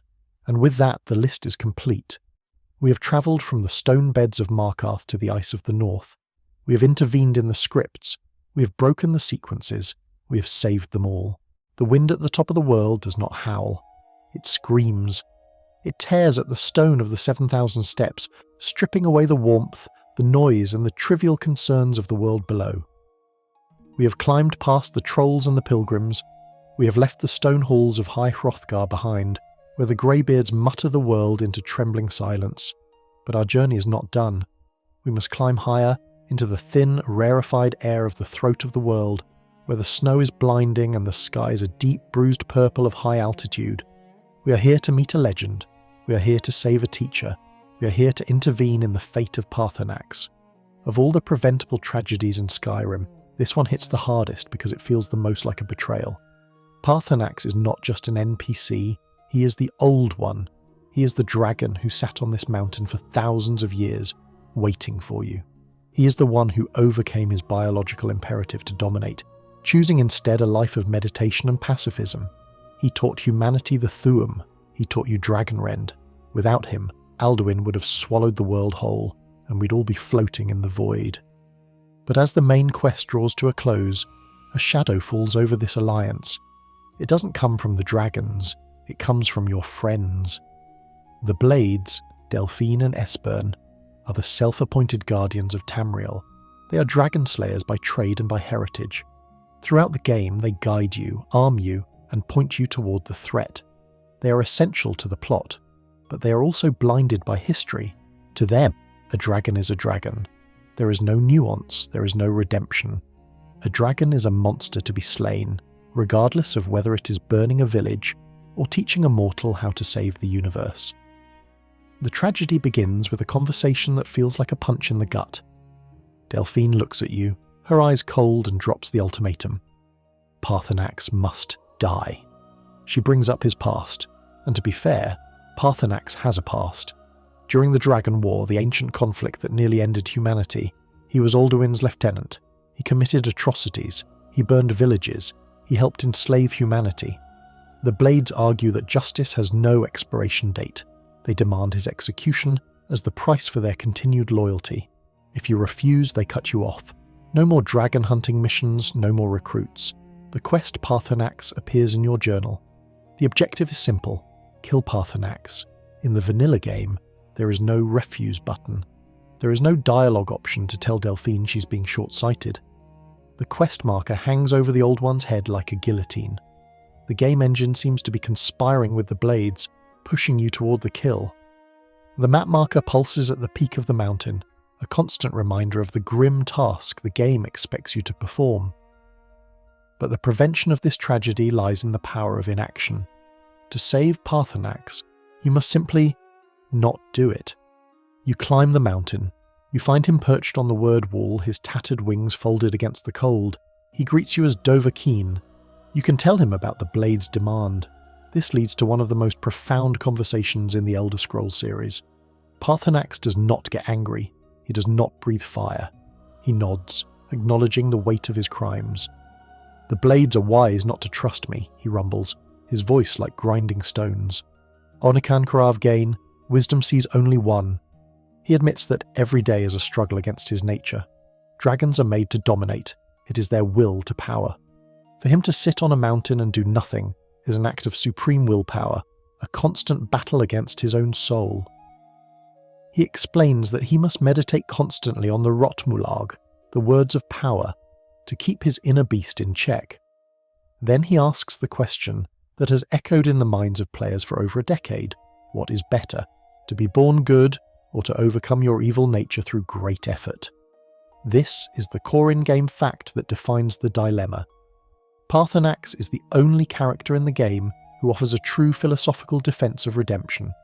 By killing him, you are punishing him for what he was, not what he is. You're executing a monk for the crimes of a warlord he ceased to be eras ago. If you choose to swing your sword, the fight is tragic.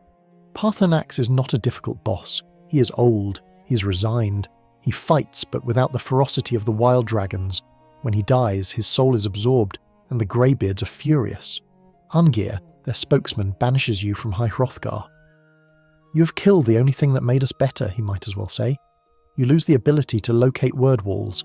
You lose the meditation bonuses, the buffs to your shouts that only Paarthurnax can grant. You gain the blade's support, but you lose the soul of the main quest. But if you spare him, if you leave the quest unfinished in your journal, letting it sit there as a testament to your stubbornness, the world changes. After Alduin is defeated in Sovngarde, you return to the throat of the world, and Paarthurnax is there. He is surrounded by other dragons, Oda-Veeing and a dozen nameless ones. They are circling the peak, roaring in a language you now understand. Paarthurnax lands and speaks to you one last time. He tells you that with Alduin gone, he will attempt to teach the other dragons the way of the voice. He wants to teach them to control their fire, to overcome their nature.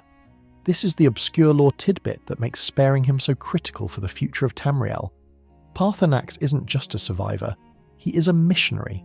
If he lives, there is a chance for a new era where dragons and men can coexist, or at least where dragons aren't mindless monsters. If he dies, the dragons are leaderless, scattered, and doomed to be hunted to extinction again. By saving him, you are investing in a future where the cycle of violence might actually end. The community debate surrounding the Paarthurnax dilemma is unparalleled. It is the single most discussed moral choice in the game. It spawned a mod literally called the Paarthurnax Dilemma, which has millions of downloads, allowing players to forcefully tell Delphine to back off. The fact that modders had to fix the quest speaks to how deeply players connected with the dragon. We are willing to alienate the Blades, the organisation designed to help us, just to save the lizard who taught us to yell. Saving Paarthurnax is the ultimate assertion of the Dragonborn's independence. You are not a weapon of the Blades. You are a hero who can judge the content of a soul. You choose wisdom over duty and redemption over vengeance. We leave the Old One on his mountain, watching the sun rise over a world he helped save. The wind screams, but it is a song of freedom now. We have defied the orders of our superiors to save a friend.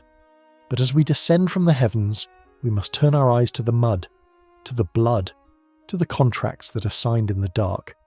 We have saved the innocent, the guilty, the dogs, and the dragons. But there is one final group of people we can save. A group of people who don't even know they are in danger. A group of people whose names are written on a list in a sanctuary deep in the pine forests. To save them, we have to destroy the people holding the pen. We have arrived at the end of our chronicle. We have stood on the highest peak and in the deepest crypt.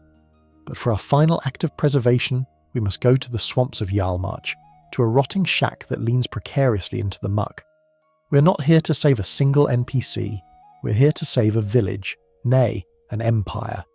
We are going to destroy the Dark Brotherhood. This is the nuclear option of Preventable Tragedies. It is the path that most players miss or ignore, because the alternative is just too much fun. The Dark Brotherhood questline is legendary in the Elder Scrolls.